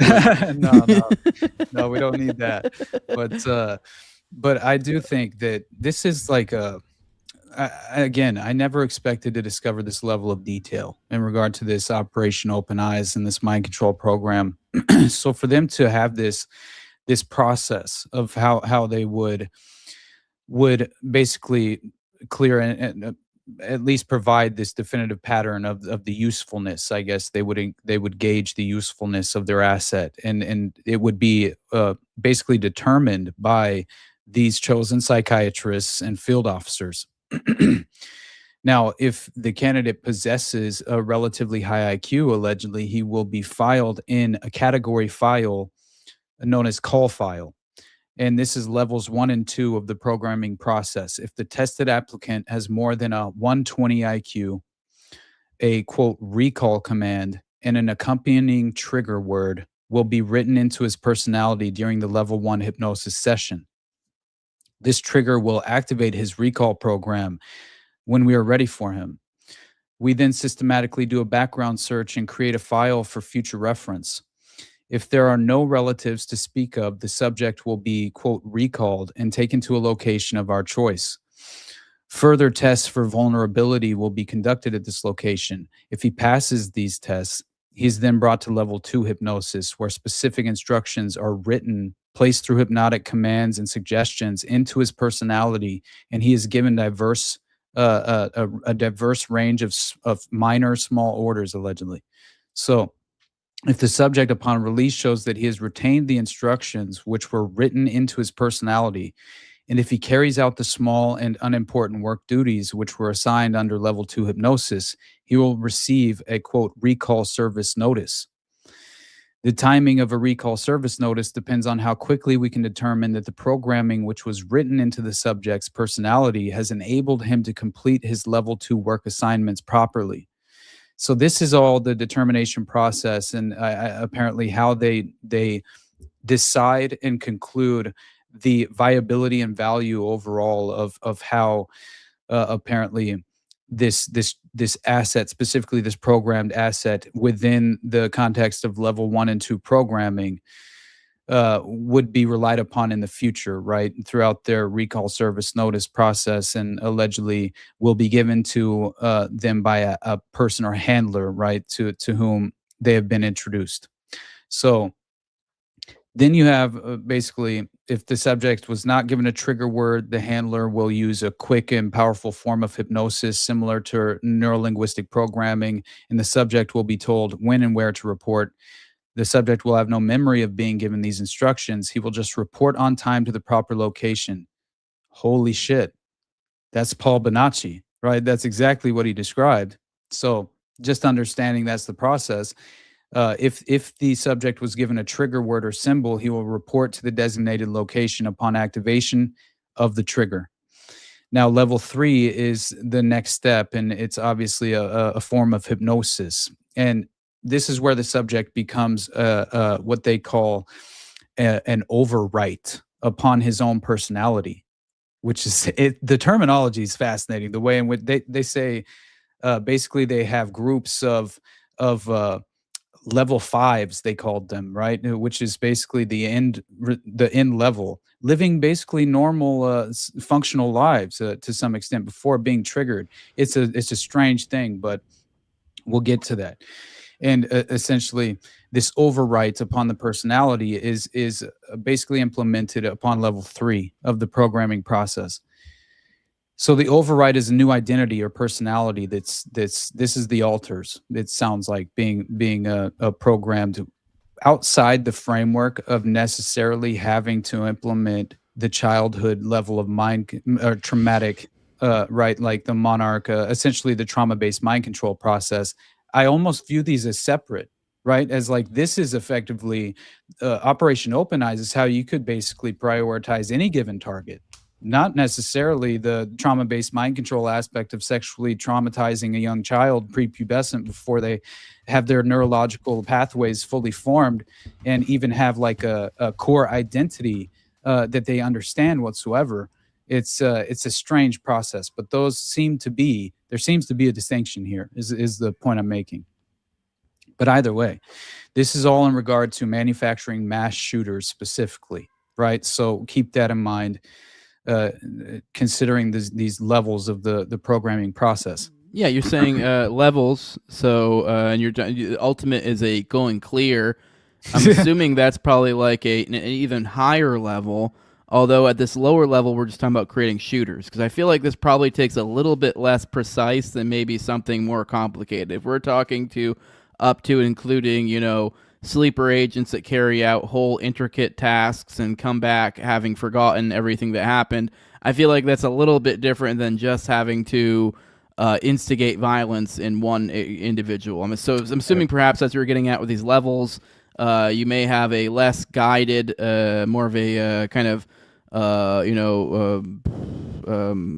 range-based sort of attack, or I'm trying to think like a wide berth of sort, with attack, as opposed to more focused, depending on the level of the training here of sorts. Absolutely. And I think that's honestly, whenever you have this overwrite to where this new identity, it's not a completely new identity, allegedly, according to this essentially explanation of the process in regard to level 3. There is just enough information written into the subject at this level of the programming of the subject's personality for basically them to determine his viability, the asset's viability. So this is apparently them staging the process in order for them to essentially come to a conclusion as to any given asset and its overall viability and effectiveness, ultimately, in regard to what could we potentially categorize this asset as, right? And what could we use them for in the future? So apparently in the case of field operatives, level 3 hypnosis is how the operative is prepared for a covert mission, which requires a temporary new identity, just enough information apparently written for the operative and for the operative's alias and story to be believable enough by everyone, including law enforcement officials. So in the case of the field operative, who will be using this alias for only one occasion, his normal personality is not repressed. It is made recessive, but left alert. So again, just like realizing, what apparently they're capable of. If we can take this seriously, then, and again, for Walter Bauer to have even discussed this whatsoever, and then for Gunther Russbacher to have gone into such critical detail at a certain point and in regard to Operation OpenEyes, it's something to be taken somewhat seriously and at least apply it moving forward as a realistic possibility. So, honestly, you could dwell on these levels for longer than necessary, probably. Well, real quick, I do want to give a little bit of an anecdotal example. Recently, I went a weird rabbit hole on this theory that perhaps the gods were actually in our heads in a sense, and the ancient peoples, where the theory of gods or higher beings came from was actually your inner voice. And this was, it's the idea of your subconscious, the fact we have two different sides of the brain. So it's fun theory. And there's some things to it, I mean, it's a little bit rough historically, the idea. So the idea was being essentially that humanity evolved from a more split brain that over time is kind of integrated more. People realize that voice. So, because the reason for this being is that they have found essentially being in those different hemispheres of the brain, and there's also the subconscious brain, the conscious brain. They've been able to do experiments, for example, with the different hemispheres where they've been able to actually separate them for, I don't know the specific reasons, but then able to do tests and then do something in the field of vision of what would be, I forget if it's left or if it's right. It's one of the sides integrates more into conscious thought as opposed to the other. I forget which is which. I'm sure maybe that's deeper meaning with left-hand path or right-hand path or whatever. I don't know. But either way, they were able to see that like you were able to show things to your like to the one with these brains, not talking to each other, the two sides of your brain, and they're able to show things to one side of your brain, and this like being this like subconscious thing, and you would still react. The idea being is that like there's subconscious thought going on there. It doesn't really like these are almost two separate things, like two parts of your brain: the subconscious, the conscious, your left, your right. And there's you can literally be fully aware, and even up to including of having like a knowledge in sense, maybe not like a memory, but like a knowledge of like that thing's here, like subconscious knowledge, like stuff that just kind of is there.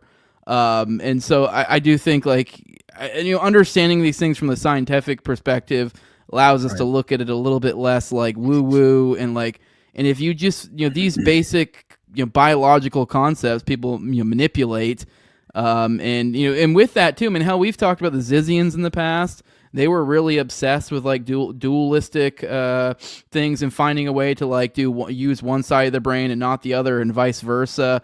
And I think a lot of that does kind of, there's some sort of interplay there. I'm not necessarily even trying to get specifically into that, just kind of point to some scientific something or other to that, of that being the case. I wish I could remember the name of the video. It was a really interesting, weird rabbit hole, this idea that like, and there's like a whole book on this out there on this theory, but it kind of goes into like the idea that there are like two different voices going on in your head. It's just that maybe in recent time we've learned that and this might even be where schizophrenia is. These are like different parts of your brain speaking to each other.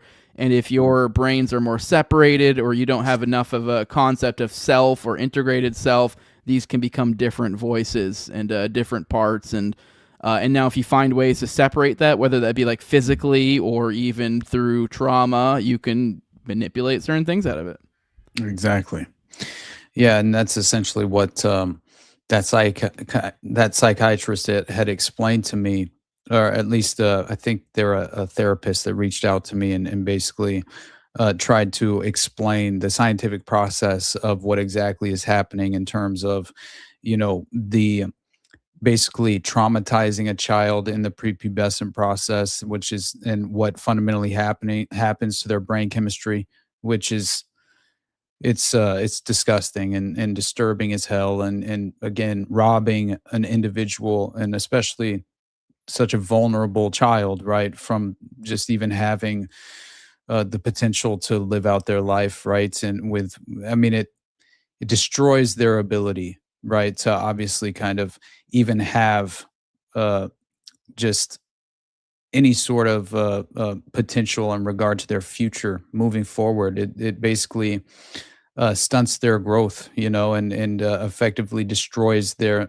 I think destroys them in regard to just manufacturing an adult personality in the first place. It's always going to affect them, I think, their entire lives. But either way, in regard to the hemorrhaging of kind of the brain chemistry that occurs within, the neurological framework, it's kind of a fascinating, descriptive, scientific, technological kind of description. Whenever you do get into the weeds, it's fascinating stuff. But in regard to just Operation OpenEyes, basically they get into essentially how whenever you become clear eyes, allegedly, right? It's fascinating because it's an interesting stage of the levels of programming involved here.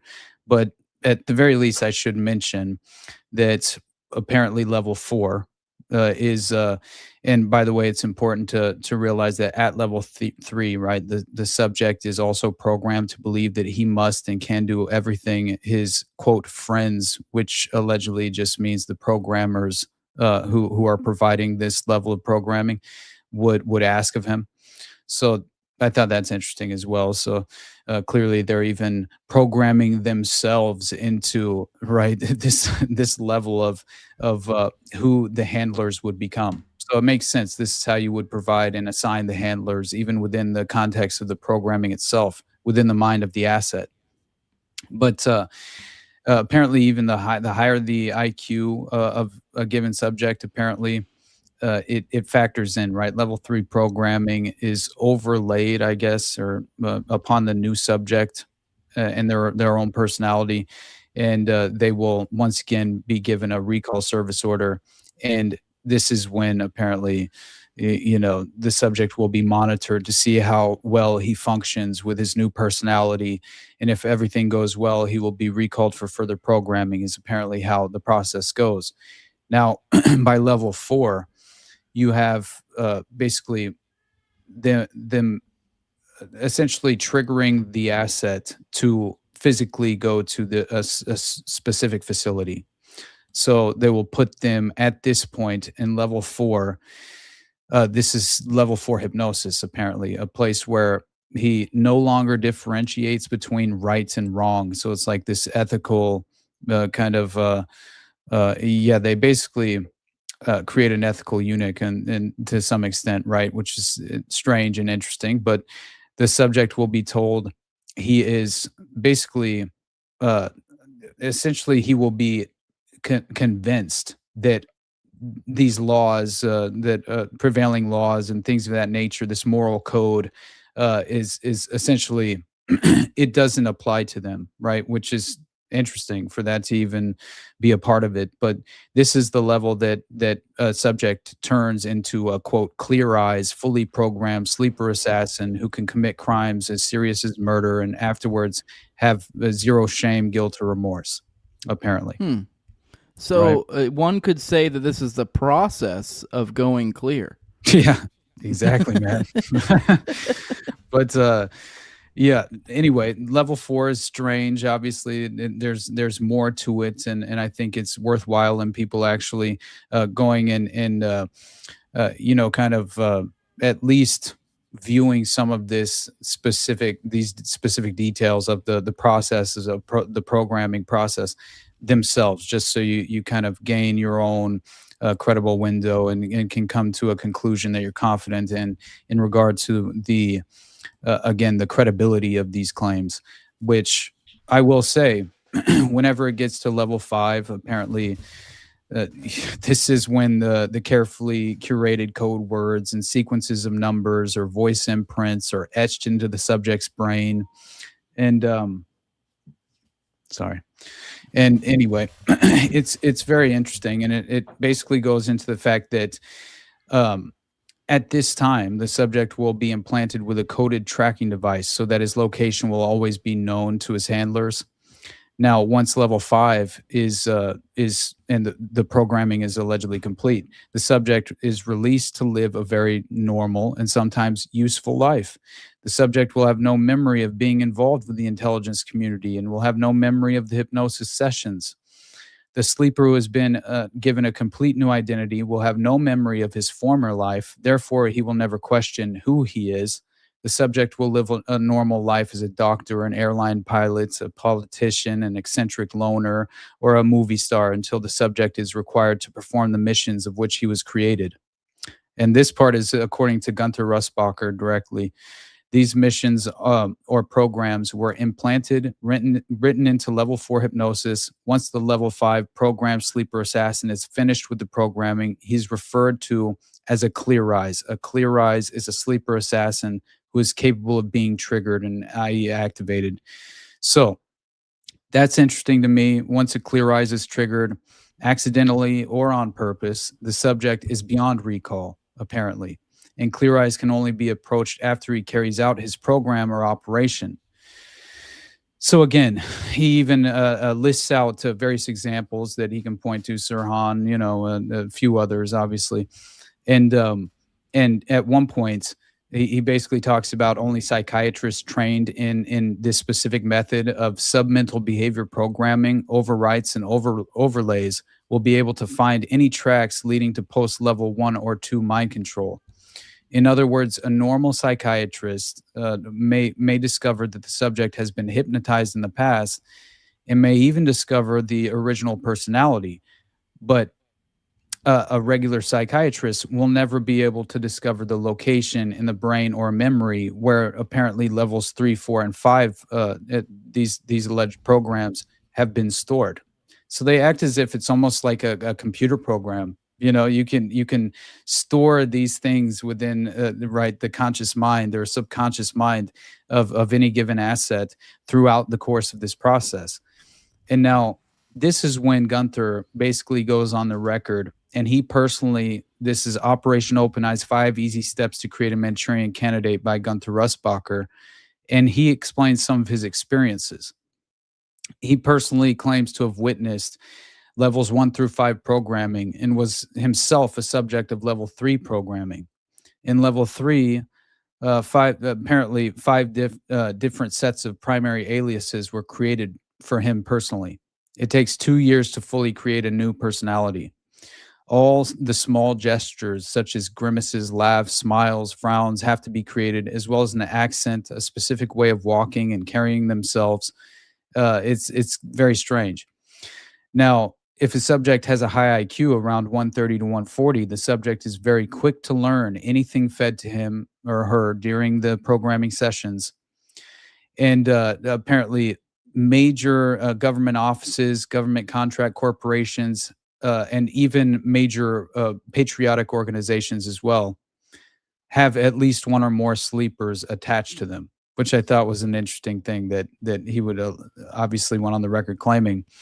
Now, really, I can kind of, in a real sense, other than the fact that he goes on the record after this point with Project Clear Eyes claiming this is the placing of a sleeper or sleepers in radical groups, religious communes, or any other place that a sleeper is intended to obviously be useful and prove to be valuable.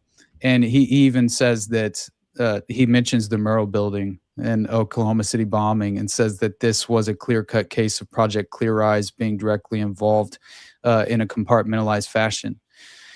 And he even claims at one point that Tom Valentine's radio show, all right, as well as the Spotlight newspaper have been vehicles they have employed in the past to trigger their subjects. In other words, the Clear Eyes subject has been given the suggestion to listen to certain shortwave broadcasts or even read certain newspapers. Knowing that the Clear Eyes asset has been programmed to listen religiously to a certain radio program, a guest or caller will give the trigger words that will activate the quote Clear Eyes. So I'm just like, beyond the AI concept of like how it has evolved to essentially even include these Chat GPT or whatever AI system software you could imagine utilizing, to think that they've had this potentially involved is like they could obviously trigger an asset through just any sort of pop culture avenue, right, of public reference, in terms of just triggering an asset through that process, even in public, would be absolutely, it's just a fascinating concept. So anyway, we'll get to the end of this and I'll wrap it up. But I did think that part specifically deserved at least to be mentioned. Then he goes on, obviously, and claims that if the subject has been told by his programmers to subscribe and read to these newspapers, this is the process they would go through to trigger them utilizing those platforms.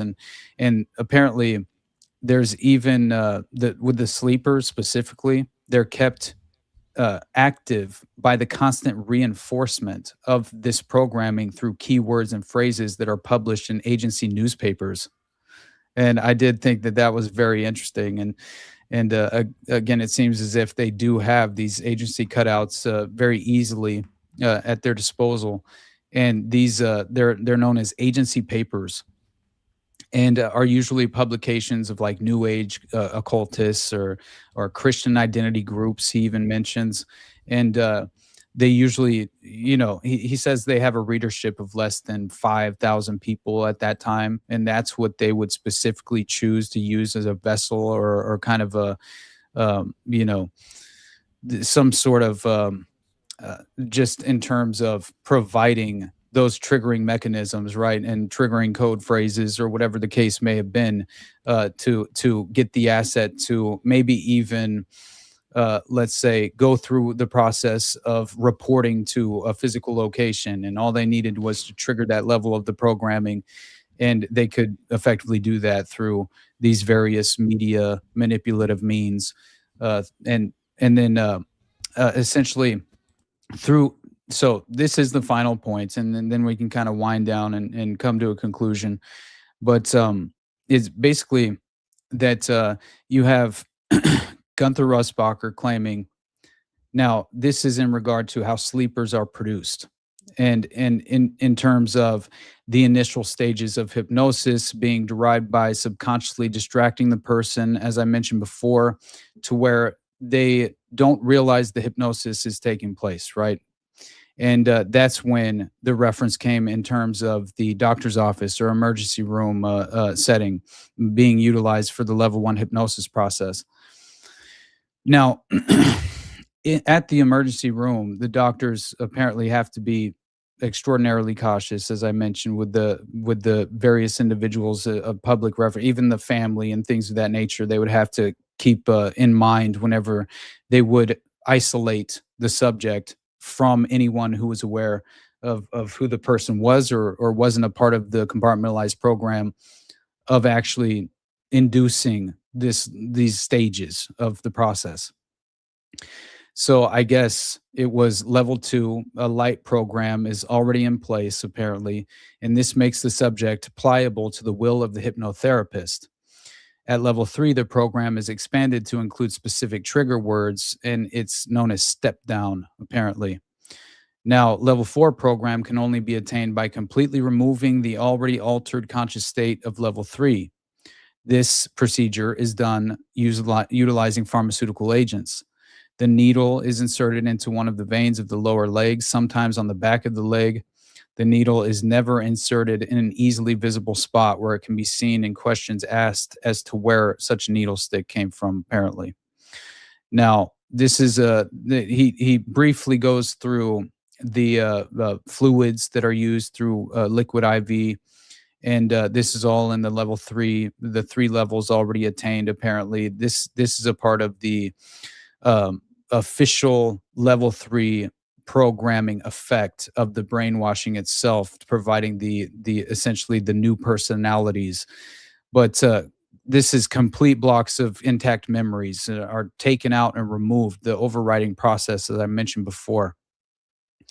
So apparently it's a complete set of instructions that are re-entered into right and assimilated immediately by the brain as belonging there, apparently, throughout the course of this process.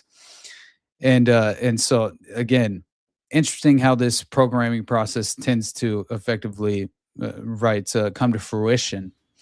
But at the end of it, basically, level 4 stage permits the team to go back one day at a time in the victim's life. It is an easy accomplishment to find such an ordinary fragment of time where essentially nothing occurred. And I thought this was an interesting part because this is when the complete set of instructions are entered. And at this point, the instruction package has been set specifically into the programmed levels of the brain, at least subconsciously. It's now fully intact, and it has no trouble at all to apparently provide the according to I guess they rely on the. This is why, like, Tamerlan Tsarnaev, for example, was claiming like he couldn't account for all these losses in time. It's emptiness, right? It's this several days, and you basically you can't balance the two, right? It's fascinating because time is being removed and rewritten into the main portion of the conscious mind. And this is something that's again explained in the process, but this lasts apparently up to several days or even a week that the team is performing this erasal process with the new program and transfer of this newly formed alternate, right, which is effectively what's happening. Now, level 4 stage permits again for the program entry.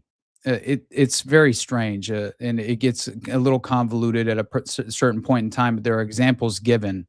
And essentially, level 5 is implanted as a trigger command, just like in a computer, to bring that person instantly by pre-planted hypnotic suggestion to the moment of their lives where this violent or non-violent program is located, right? So this is strange, but If it is to be one-time mission, then a suicide alter is obviously baked in, and a complete remake of the victim is made at level 4.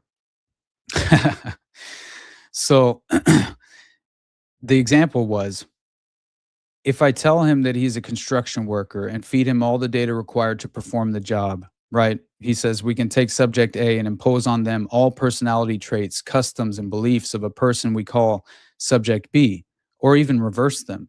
That means my subject will have to remain in the lab until a complete recycling has been achieved.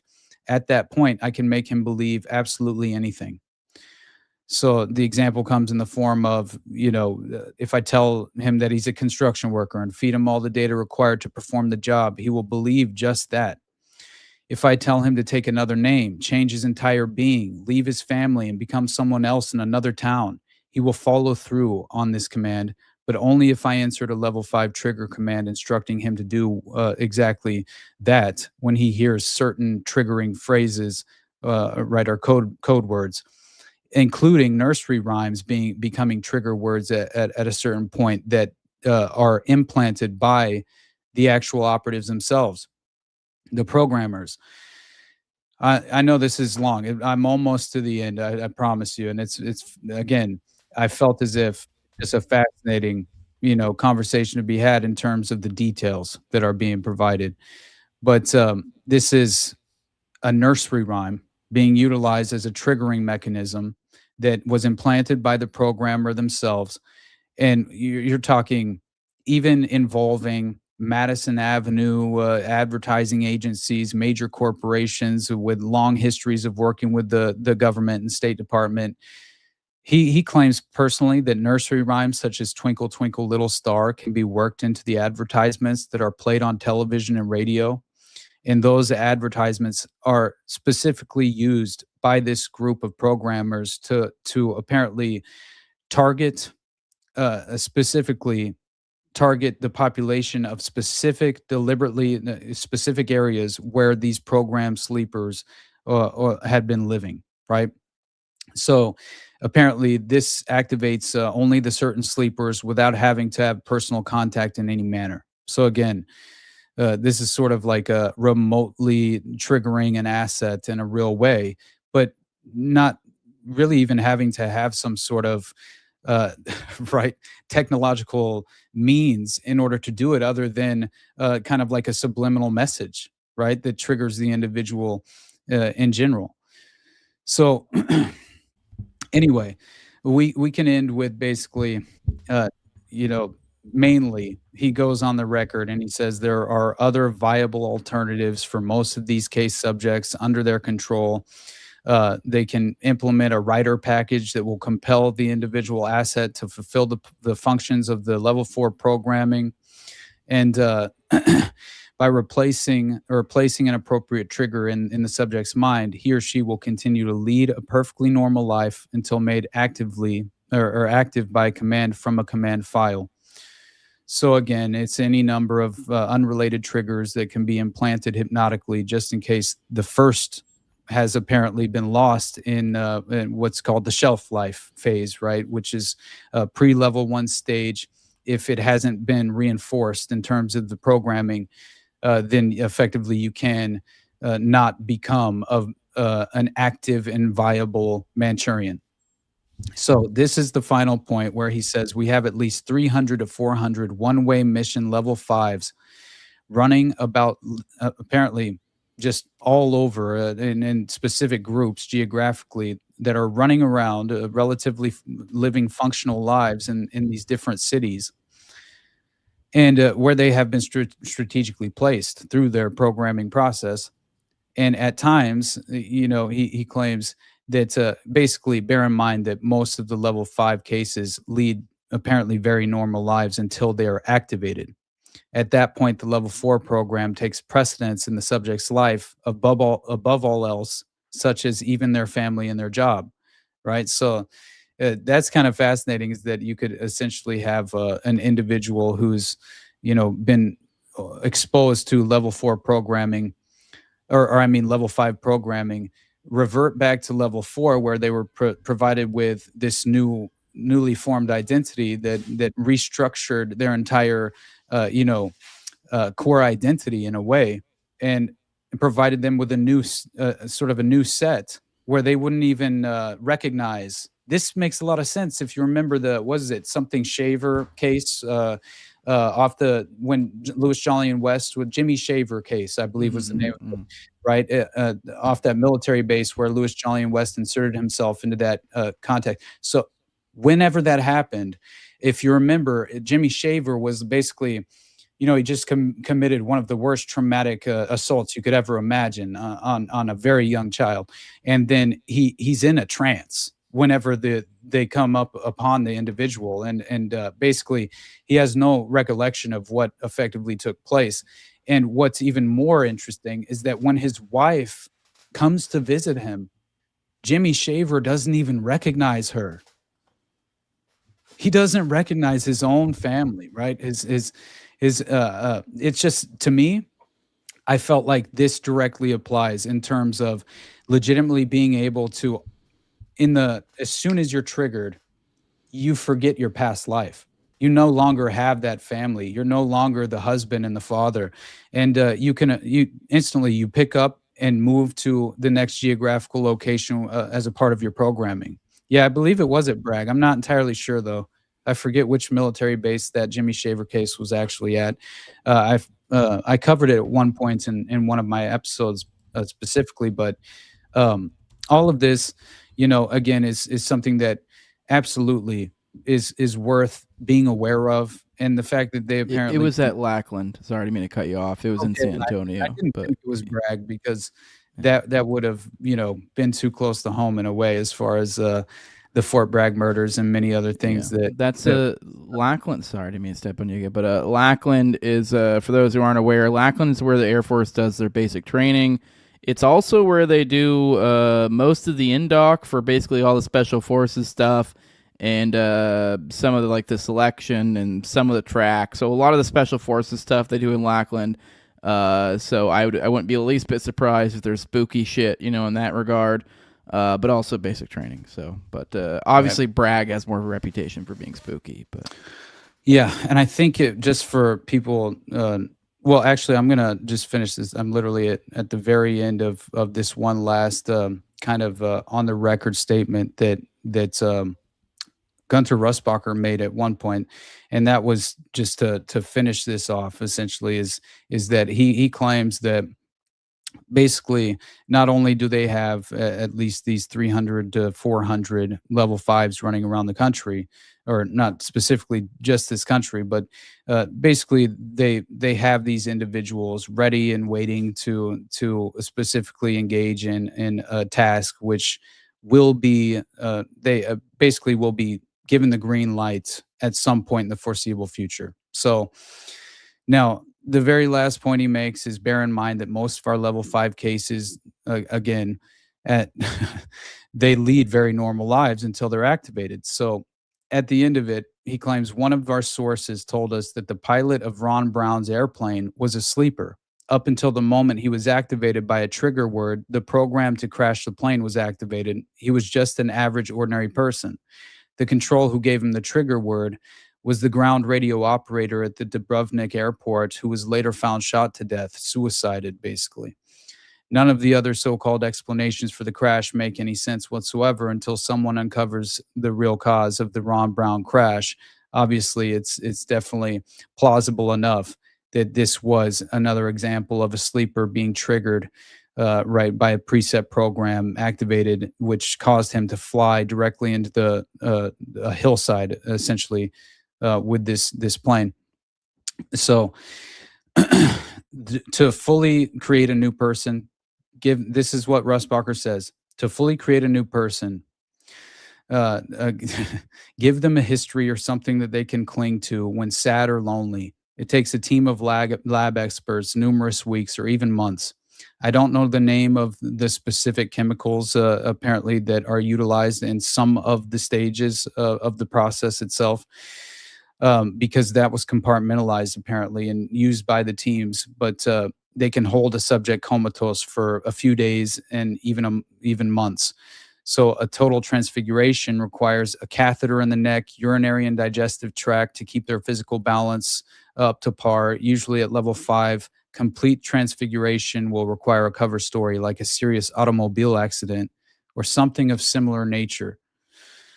And he claims that we have never been exposed for any of the level 5 subjects we created. But still, again, the automobile accident cover story sounds exactly like the Manchurian Candidate film. And yeah, his very last statement is just most liable to exposure are level 3 subjects who can remember bits and pieces of their downing after not having been to the shop lab for a couple of years. This is where Randy Weaver is brought in as an example. Level it's been 3 too long since they've had their ibogaine treatment. But go on. Yeah, honestly, it seems like that's a possibility, is that there is a shelf life to this programming process, depending on the levels that you were, I guess, you were exposed to. But level 3 operatives, I guess, will always know that they have been worked on or modified because they sign a document that goes into their personnel file. All case officers and field operatives are level 3. So the chemical used for level 4 is not merely hypnotic drug, but also contains proportionate levels of anesthesia. The idea is to keep the subject at the very edge of consciousness during the programming process. And one last set of statements about Operation OpenEyes, basically, is that you have these various projects: Project Falling Rock, Project Behemoth, Project Tiny Rock, Project Mountainside, and all of these projects fall under the auspices of Operation OpenEyes, allegedly. And at one point, he even goes into Project Monarch and claiming, this was one of the most interesting aspects of it all. And he basically is saying that Project Monarch was effectively utilized to provide disinformation to the public, to steer them away from things such as Operation OpenEyes and various levels to Operation Clydesdale and the various other projects and operations that have been named as even being in directly in line with a sort of underground covert pedophile operation that was happening in a very compartmentalized way internally within some of these agency structures and things of that nature. Who knows as to all of that? But that I wanted to mention it only because, essentially he does make some strange statements in regard to Project Monarch and judging the authenticity of serious reporters or investigative journalists by essentially providing them with limited hangouts. And that freaked me out a little bit, honestly, if I'm going to be, just in terms of keeping your head on a swivel, always, just whenever the moment you feel as if you become confidently certain of anything, just make sure you ask a few additional questions before you let that sink in and take effect in your mind's eye moving forward, and apply that in your life. Because I promise you, we it's almost as if we need to question everything we think we know, right? And that's for damn sure in terms of the details of some of these more high impact events and emotional arousing cases like the Wacos of the world and even Oklahoma City bombing. But to question John DeCamp earlier, as the individual caller did, I understand. I definitely understand that so many of these sources glow like the sun, including Gunter Russbacher, right? It's only the attachment to, basically, as we discussed last night, the Danny Castelleros of the world, the martyrs in this line of attempting to provide the public with legitimate, let's just say receipts in terms of addressing the truth, the underlying truth that's being withheld, deliberately by the permanent establishment to keep us in the dark, to fundamentally come to an understanding of what our government has become capable of. And if they are legitimately capable of this level of programming, this is something, it's hard to even conceptualize, man. And again, the way we described the direct context of Paul Wiltshire basically being Danny Castellero 2.0, it begs the question, Why didn't they want Gunther's story out, right? At the very least, we have to be honest with ourselves about that.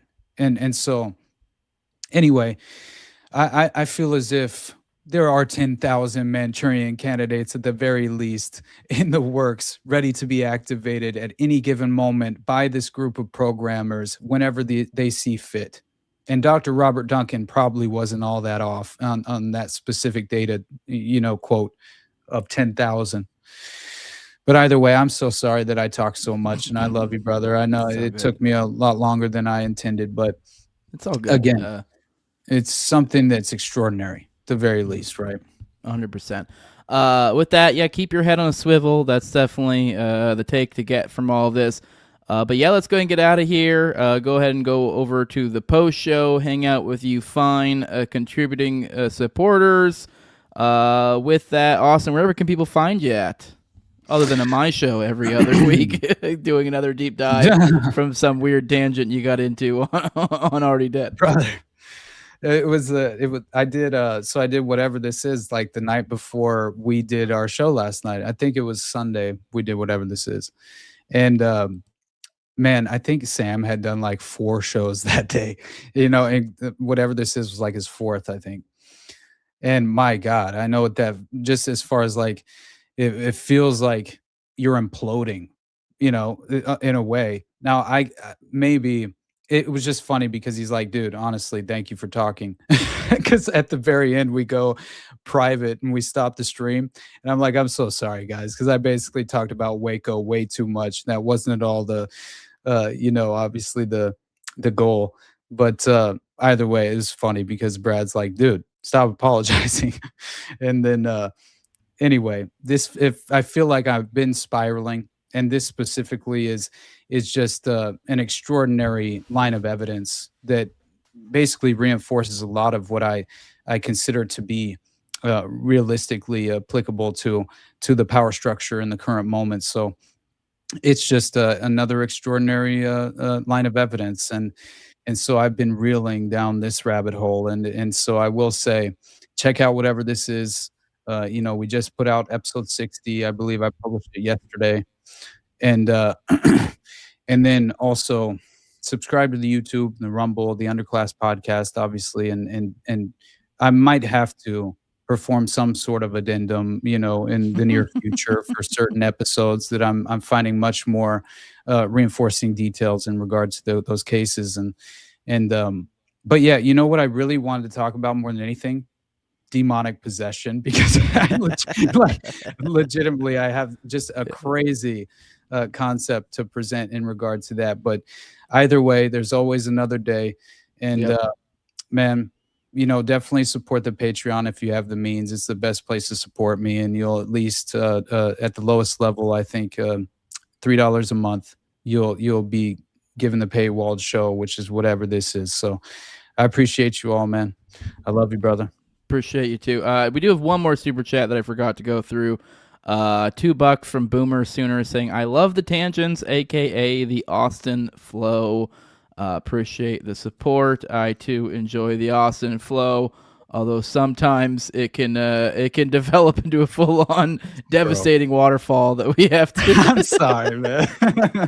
But that's the trick here. We have that's what this show is, when an immovable object meets whatever the fuck. I just try to do some fucking jujitsu on Austin's autism and create something resembling something intelligible. That's what we try to do together. But with that, for those who want to support what I'm doing, leave a like, share, subscribe, comment, leave a 5-star review on iTunes or Spotify. You can find the show on YouTube, Rumble, all the major audio podcasters, and Twitter as well. On Twitter, that's at TowerGangJose. Everywhere else, that's the No Way Jose podcast. If you want to support the show the best way you can do that with money over at patreon.com/NoWayJose2020. At the low level of $2, I give you guys a whole host of perks. I try to give you guys 1 to 2 episodes per week. I don't try, I actually do. And I also give you guys keep 3 to 4 behind the paywall any given time. Also give you guys access to the ad-free RSS feed, give you guys access to Telegram, the pre-show, post-show, and video calls on this show right here, Already Dead, which goes out on Tuesdays at 9:30 p.m. Eastern. Also give a big shout out to the highest level on my Patreon, which is my sponsors. It's a big thank you for their support on my previous Ghost and Tower Gang, at Leonard Toad, also at Brigade D's, at ZWRCK, at _Invincible, Tim Tuttle, at John Cleeple, big fan of the show, Torment, at Wayne Titus, One for Kids, No Free Lunch, Jark, Mark Vestibule, Jacob Wintergrad, Biblical Anarchy Podcast, and John Black, that beautiful bastard. And with that, guys, we will see you on the next one. Love you all. Bye-bye. See the patrons in the post show.